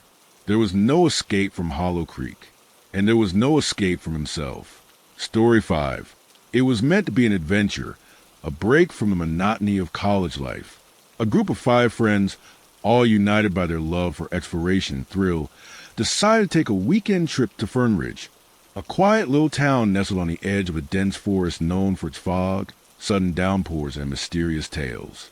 It was the kind of place where legends thrived, where every shadow held a secret, and every rustling leaf seemed to whisper forgotten stories. But none of them expected what lay ahead. Emily, the most energetic of the group, had planned the trip. Her eyes sparkled with excitement as she looked up at the dense canopy above them, the sun barely piercing the thick layers of fog that clung to the trees. "This place is perfect," she exclaimed, adjusting her backpack. "I read so much about the Fernridge Forest. It's like the perfect mix of spooky and beautiful." Her friends, all familiar with her boundless enthusiasm, smiled and nodded, though a few of them exchanged hesitant glances. Sarah, the quiet one, couldn't shake off the sense of unease that settled in her chest the moment they arrived in the town. There was something about the fog that felt wrong, like the air itself held secrets it wasn't ready to reveal. "Are you sure this is safe?" Sarah asked softly, her voice barely audible over the wind that had started to pick up. "I mean, they say people get lost here all the time." "Oh, come on." Emily laughed. It's just a forest. We're not going to get lost. It's a beautiful day, and we got our phones, maps, and each other. What could go wrong? Sarah opened her mouth to argue, but before she could, their friend Mike, a tall, lean guy with a love for photography, grinned at them. You know, Sarah, it's all part of the charm. You know, a bit of mystery in the air, a touch of danger. He winked at her. It'll be fun.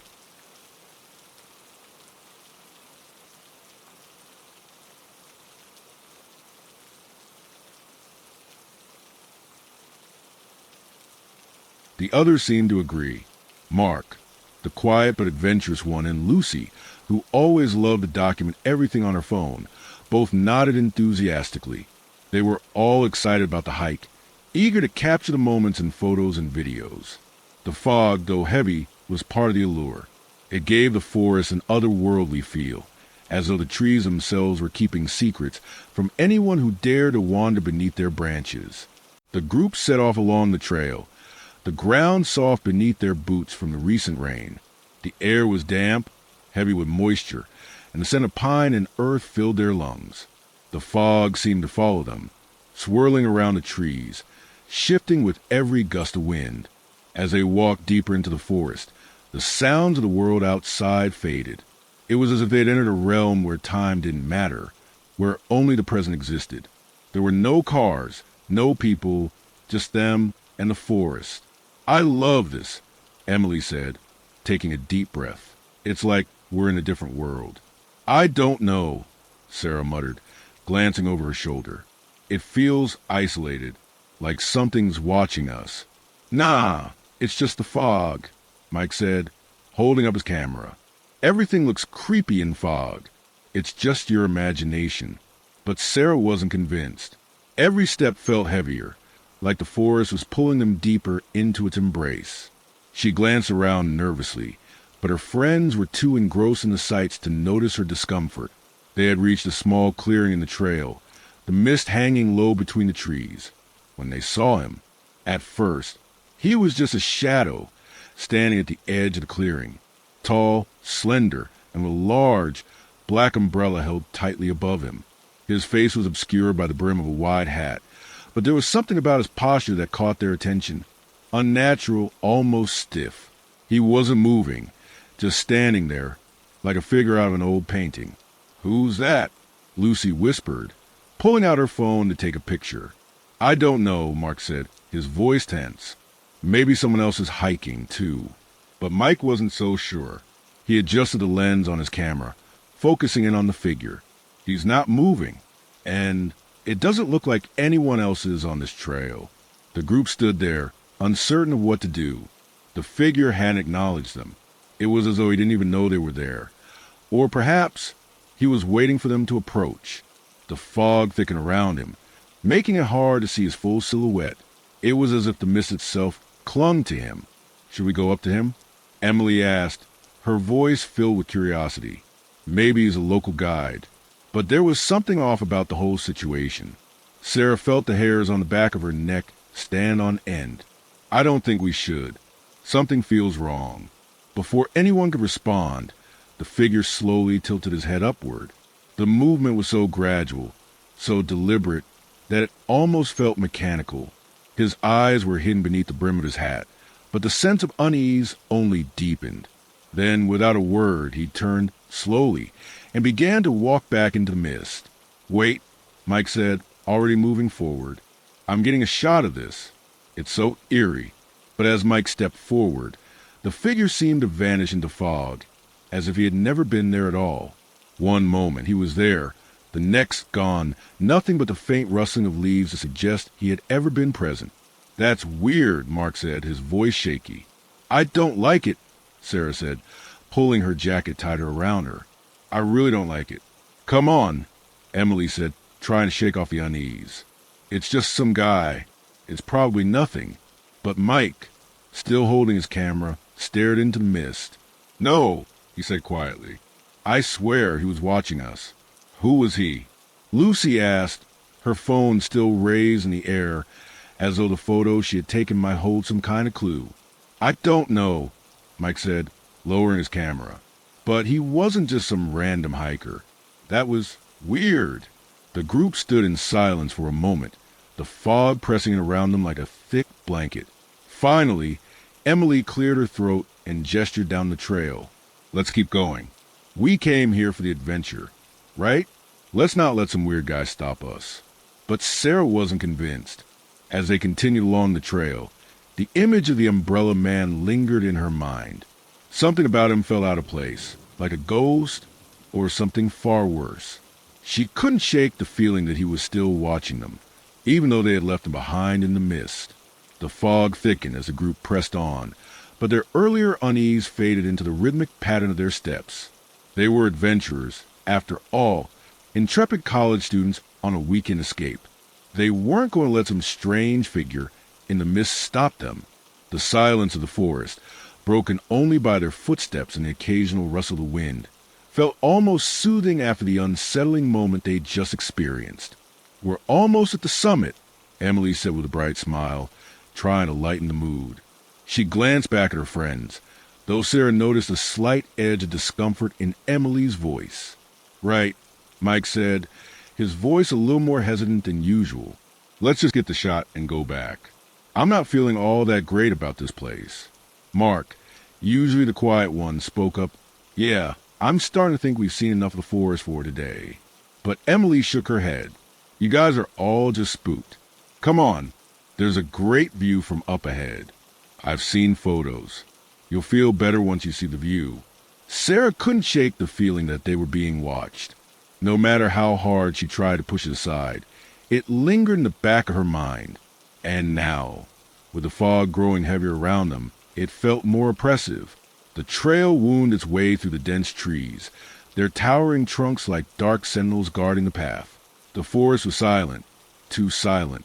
There was no bird song, no breeze through the leaves, just the distant sound of their own footsteps. So this is it, Emily said after a while, breaking the silence. The summit. Look. She pointed to the clearing ahead, and the group followed. As they stepped into the open, the fog shifted, momentarily parting to reveal the view Emily had promised. A sprawling vista of the forest stretched before them, bathed in an eerie, muted light. The rain had stopped for now, though the dampness of the air remained. The forest seemed endless, its thick trees and twisting vines crawling over the landscape like a living thing. But as Sarah looked over the edge, her stomach dropped. Something wasn't right. A faint shadow appeared in the distance, too distant to make out clearly, but unmistakable nonetheless. It was the same figure they had seen earlier, standing in the clearing where they had first encountered him. He was there again, standing perfectly still, just like before, holding his umbrella. "No way," Mike whispered, his voice tense. "That's him."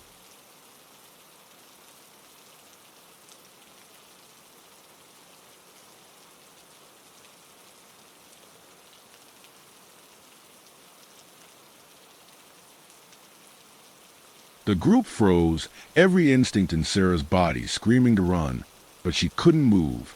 The Umbrella Man was standing there, his figure barely visible through the thickening fog. But what was worse this time wasn't his presence. It was a realization that he hadn't moved at all, not even a step. He was there, like a ghostly silhouette, perfectly still and watching them. "Should we go back?" Lucy asked, her voice barely audible. But Emily, ever the optimist, smiled and shook her head. "It's just some old local. Maybe he's a guide or something. We'll be fine. We should keep going, just for a bit longer." Sarah opened her mouth to protest, but Emily was already walking forward, as if nothing was wrong. The others followed reluctantly, but Sarah's steps were slower, hesitant.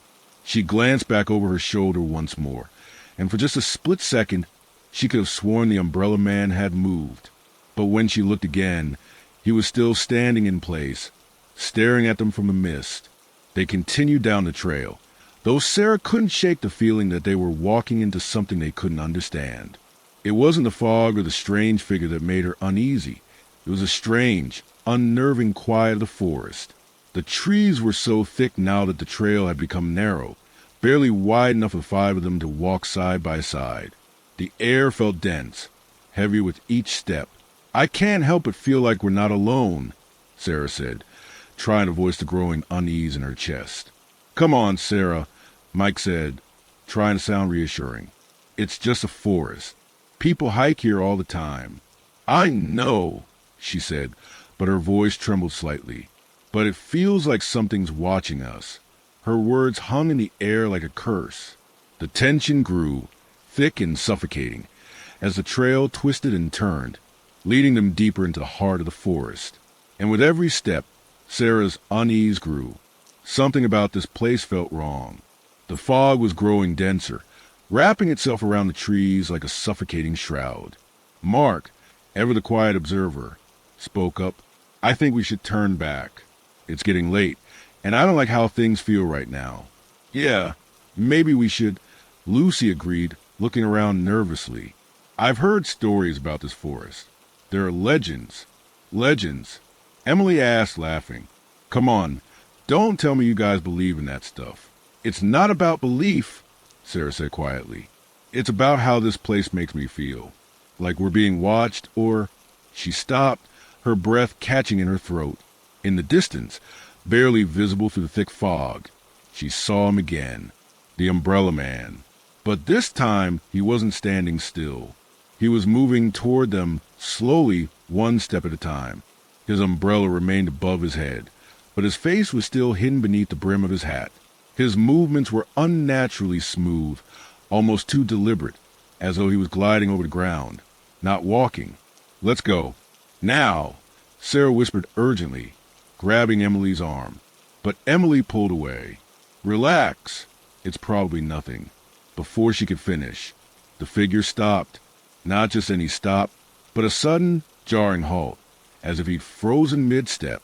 The group stood frozen too, the world around them silent.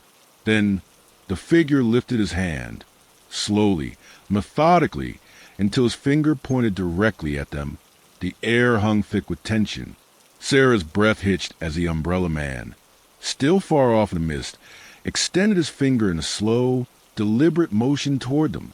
The world seemed to freeze in that instant. No wind, no movement, not even the faintest sound of the forest around them. Just the cold, eerie silence that stretched between them and the figure in the fog. "Did he just point at us?" Emily whispered, her voice trembling for the first time. "Let's go," Sarah urged, her voice desperate. She didn't care anymore if Emily thought she was overreacting. She grabbed her backpack, her hand shaking. "We have to leave right now." But Emily stood there, rooted to the spot, as though something invisible was holding her in place.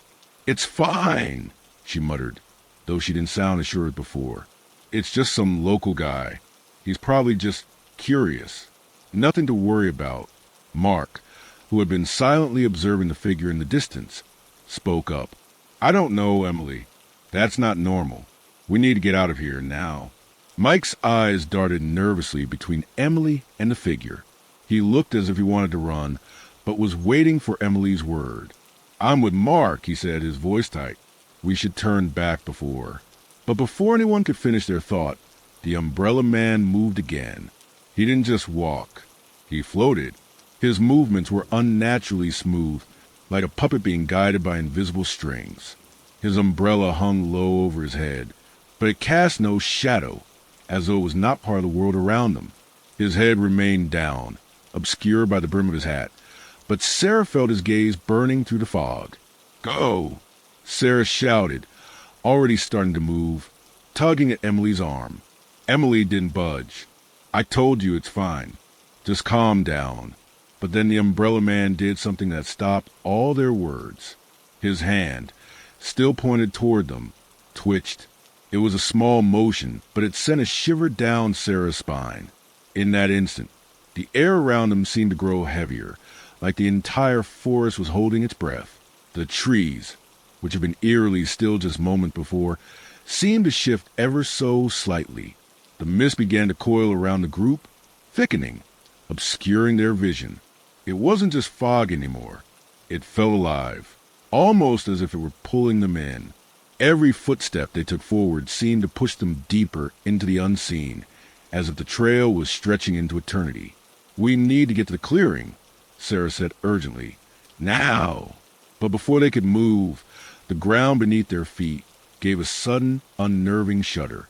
It was as if the earth itself had shifted, and for a moment it felt as if the forest was alive, watching, waiting.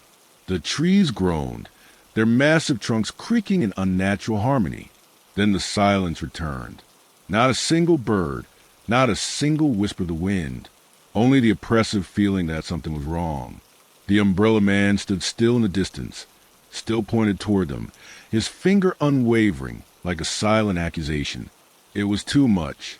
"We're not alone," Mike muttered, his voice strained. "This is messed up. Emily, we need to go, now."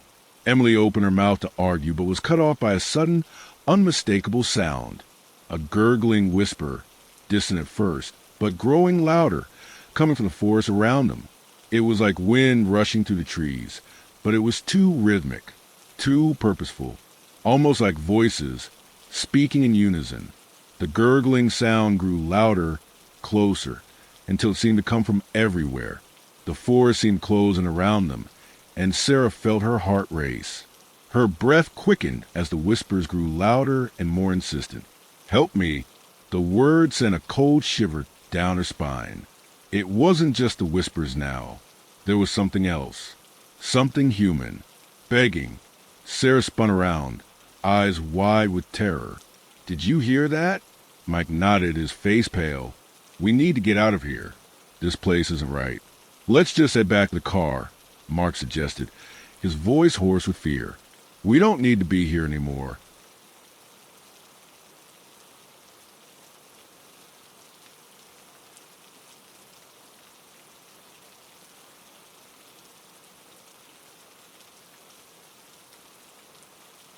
The group began to turn, but Emily was still frozen in place. Her eyes were locked onto the figure in the distance. The Umbrella Man hadn't moved, not an inch, but the air around them was thickening, heavier, like they were trapped in a cage made of mist. "Emily, we need to go," Sarah screamed, but Emily didn't respond. She just stood there, staring at the figure. Then, as if in a trance, she began walking toward it. "No!" Sarah screamed, grabbing Emily's arm. "What are you doing? You're—" But it was too late. Emily had already pulled herself free, and in a daze, she stumbled forward into the fog, moving toward the Umbrella Man. "Emily!" Mark shouted, his voice breaking with panic, but it was as if Emily couldn't hear him.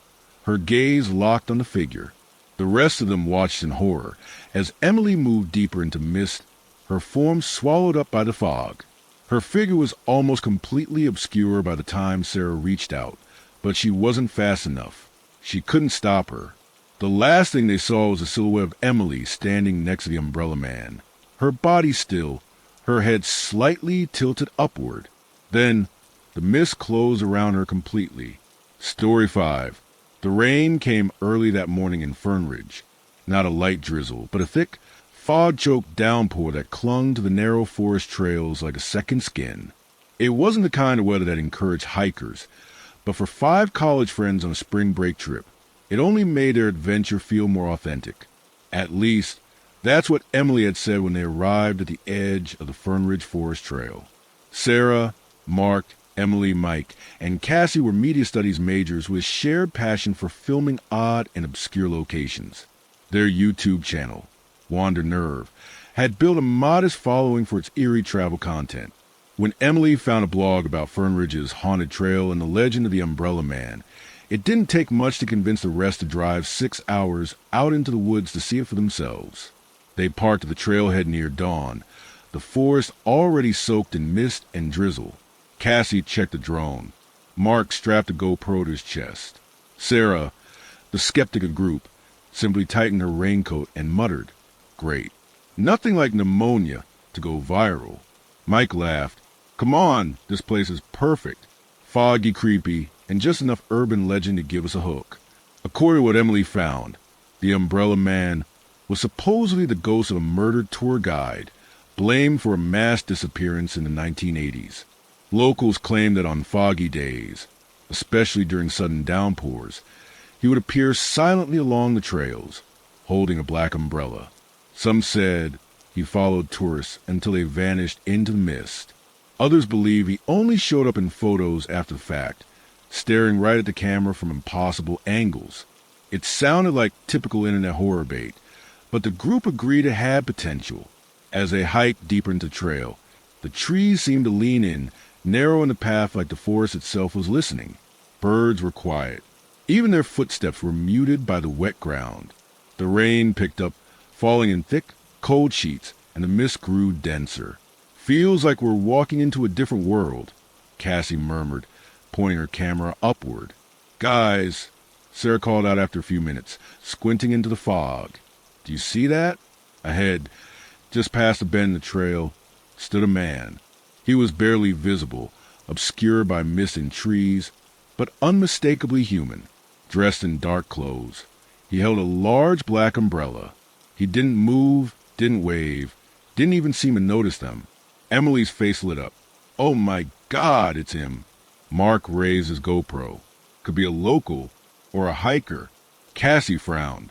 "He's not on the map." This stretch was marked as closed. But the man made no sign of moving. Instead, he slowly turned, walked off the path, and disappeared into the trees. "Let's follow him," Emily said. "Are you serious?" Sarah asked. "What if he's some creep?" "Or part of the story," Mike added. "If we get this on film, our channel could blow up." They argued briefly, but curiosity won. The group followed the trail around the bend and into the misty woods. They walked for several minutes, but there was no sign of the man. No footprints. Nothing. Then Mike checked the GoPro footage. His hand shook. "Guys, he was closer than we thought." He played the clip. The man hadn't been standing 20 feet away. In the footage, he appeared right behind them, not in front. None of them had seen him there. Sarah's heart raced. "Okay, that's not funny. I didn't edit this," Mike said. "This is raw." As they debated what to do next, Cassie suddenly cried out, "Emily?" They turned. Emily was gone. No sound. No scream. Just the fog. They called her name, fanned out a few steps in each direction. Nothing. Then Sarah noticed something odd. A photo on Cassie's camera showed the group just moments before. Only this time, standing just behind Emily, close enough to touch her, was the Umbrella Man. And he was smiling.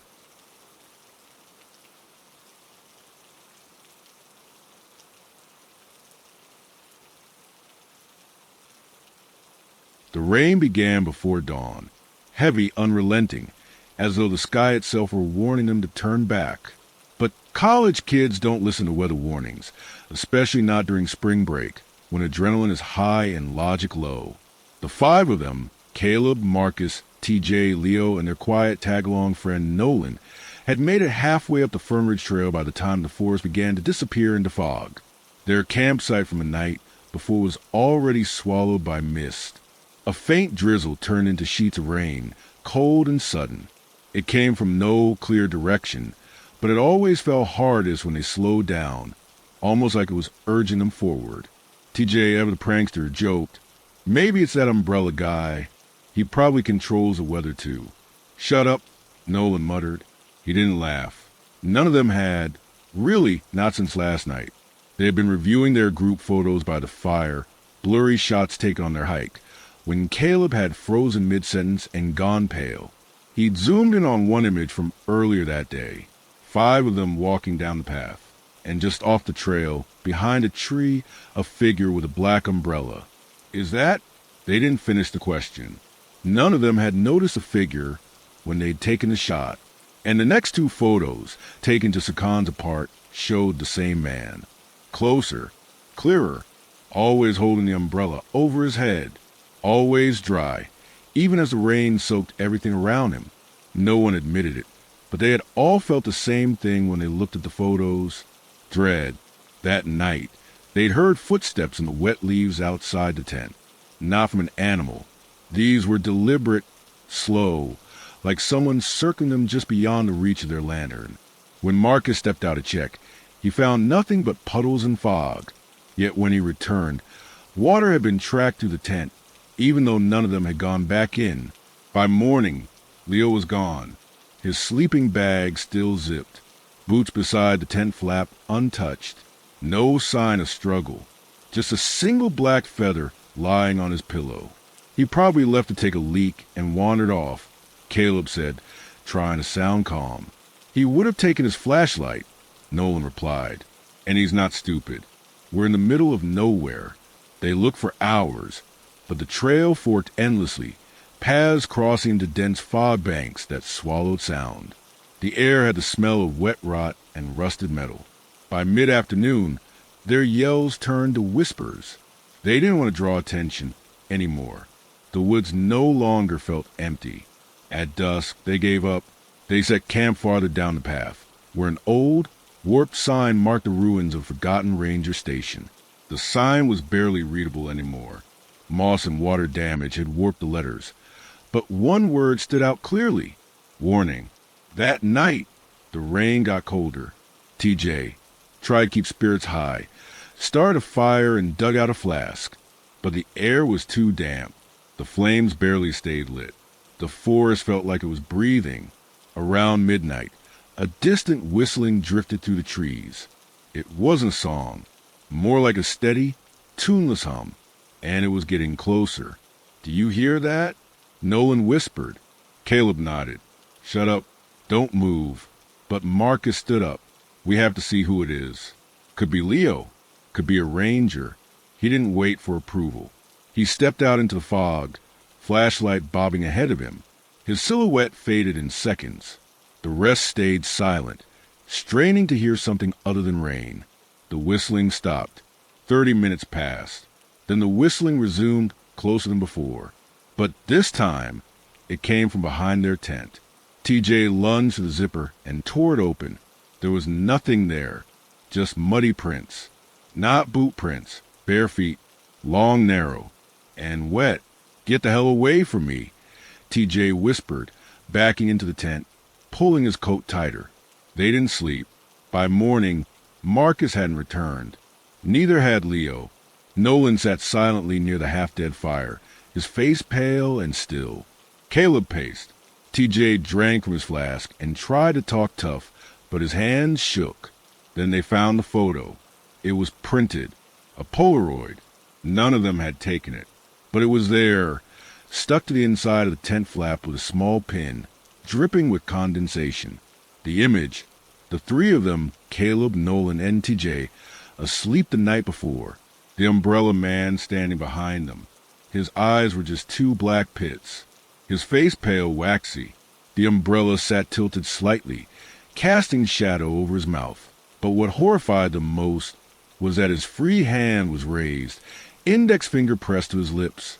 S-H-H-H-H. TJ snapped. He grabbed his bag and started walking. Screw this. I'm not dying out here. Wait, Caleb started, but TJ didn't listen. He took the northern trail fork, the one leading deeper into Fernridge. Caleb and Nolan didn't follow. The rain got heavier. Caleb tried the satellite phone. No signal. They waited 2 hours, then 3. The trail ahead looked like it was pulsing with fog. Nolan pointed. He's not coming back. They didn't argue. By nightfall, it was just the two of them. They didn't talk. They didn't light a fire. They sat in silence, flashlights off, wrapped in soaked blankets. Around 3 a.m., Nolan stirred. I saw him, he said flatly. Caleb sat up. Where? Standing at the edge of the clearing. He's watching. He knows we're the last ones. What does he want? Nolan didn't answer for a while. Then, maybe just to be seen, the Umbrella Man stepped out of the fog at sunrise. He didn't walk.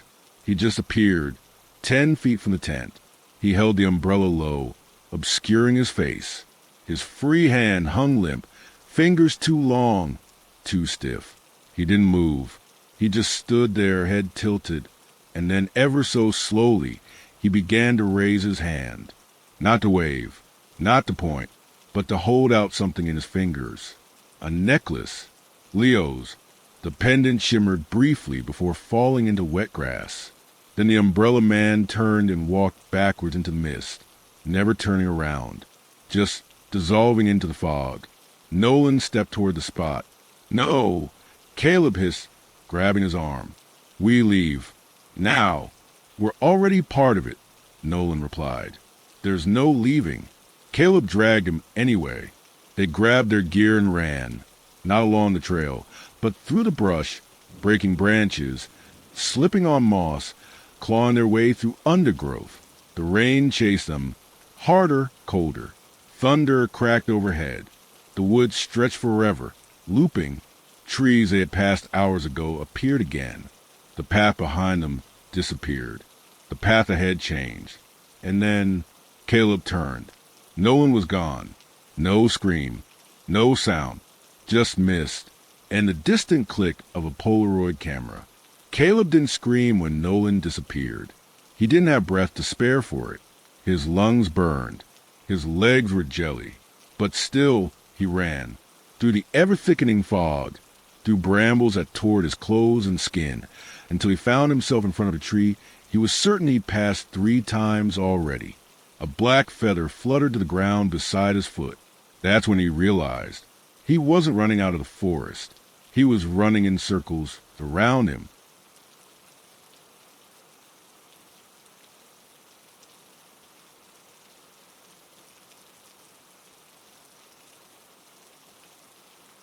The Umbrella Man. Caleb collapsed beside a moss-covered boulder, gasping, soaked to the bone. The rain hadn't stopped. Not once. Not even for a moment. It poured steadily, deliberate, almost sentient. It soaked everything but never seemed to touch the Umbrella Man. That figure remained dry, untouched, always at the edges of the trail, always present, always waiting. Caleb tried the satellite phone again. No bars, not even static. His fingers trembled as he pulled the last photo out of his jacket pocket, the one someone had left inside the tent. The Polaroid where he and his friend slept, and the Umbrella Man watched over them. He stared at it for a long time. Then, on instinct, he flipped it over. There was a message, written in spidery black ink. "Only the listener lives." What did it mean? He clutched the photo, heart pounding, when something wet slapped against his cheek. Not rain. Another photo. It had landed on him. It hadn't fallen. It had been placed. He picked it up. This one showed Nolan, standing near the old ranger station ruins. Only the image was upside down. His face was pale, mouth open in horror. And in the photo's corner, the umbrella. Closing. No more figure. Just the object. Abandoned. Waiting. Caleb stood, adrenaline overriding logic. He knew it now. Something in the forest was recreating every one of their deaths before they happened. Capturing them. Imprisoning them in these moments. These still shots, as though their lives had become nothing more than staged reenactments for someone else's amusement or revenge. He turned back toward the ruins. He needed answers. If he was going to die here, he wanted to know why. It took him over an hour to find the station again. The path bent in on itself like a serpent. The trees moved when he wasn't looking. But eventually, he arrived at the moss-choked sign with the faint warning still etched beneath layers of grime. He stepped inside the rotting shell of the old ranger building. The wood floor groaned with each step. The interior was mostly empty, collapsed shelving, mold-covered filing cabinets, and a broken window, boarded up with rusted nails. But something caught his eye. A trunk. Old. Locked. He kicked it. Once. Twice. It cracked open. Inside were dozens of Polaroids. Some yellowed, water-damaged. Others fresh. All were of people. Campers. Hikers. Tourists. Smiling. Eating. Running. Screaming. Photos of people seconds before terror. Seconds before death. In the center of the pile, a journal. Its leather cover was warped. The name etched in faded gold leaf. Jeremy Haskins, Fernridge Trail Guide. Caleb flipped through. The entries began like any other outdoor guide's notes. Dates, trail conditions, weather warnings. But then the tone changed. The entries became frantic. Paranoid. They said I led them to their deaths. I didn't. I swear I didn't. I told them not to take the ridge trail. They wouldn't listen. Now they're gone, and now they whisper to me. They keep calling me murderer. They made me into a ghost before I even died. Now I carry the umbrella. Now I walk the fog. But if someone listens, if someone truly sees me, maybe I can stop. Caleb's hands were shaking. Jeremy Haskins, the tour guide falsely blamed for the disappearance of a group of hikers decades ago. The one who vanished himself a week later. The one local legends said became a curse. Stalking the trails forever. The Umbrella Man. And Caleb now understood. He didn't want to kill. He didn't want vengeance. He wanted someone to believe him. Someone to listen. Caleb stood slowly and turned toward the doorway. And there he was, standing in the rain, not 10 feet away. The umbrella tilted, face hidden in shadow. Motionless. No camera clicked this time. No threat. Just waiting. Caleb stepped forward, one foot in front of the other. And then, without thinking, he spoke. I believe you. The rain slowed. Not stopped. Just slowed. A heartbeat of hesitation in the downpour. The Umbrella Man took a single step forward. Then another. The air around them thickened, pulsing with something electric. He reached into his coat. Caleb didn't flinch. He was done running. He was done fearing. The Umbrella Man removed something from his pocket and held it out. A cassette tape. Old. Warped. Labeled in smeared marker. Confession 1987. He gently set it down on the wet earth between them, then turned and vanished into the fog. No sound. No drama. Just gone. Caleb stared at the tape. His hands reached for it as if someone else controlled them. He didn't question it. He didn't wait. He picked it up and ran. 3 months later. The rain pattern in Fernridge Forest had changed. Locals noticed it first. The constant mist had vanished. The endless drizzle lifted. For the first time in decades, the trail saw sun. And at the edge of the woods, in a small ranger outpost, a tape recorder played on repeat. Caleb had turned the tape over to the police the moment he returned. Inside was a recording from the original ranger station's audio logs. Jeremy Haskins' voice. Panicked, desperate, explaining how the real killer had been one of the tourists, how he had witnessed a massacre and fled to survive, how he was blamed, how the guilt followed him, how the forest never let him leave. The case was reopened. The names of the hikers identified. The true killer had left a pattern, unnoticed for years, across multiple missing persons cases along other trails. A drifter who had slipped away again and again. Jeremy was cleared. Too late, but cleared. The media ran with it. The Umbrella Man was innocent. Locals built a small wood memorial at the trailhead with an umbrella carved into the post.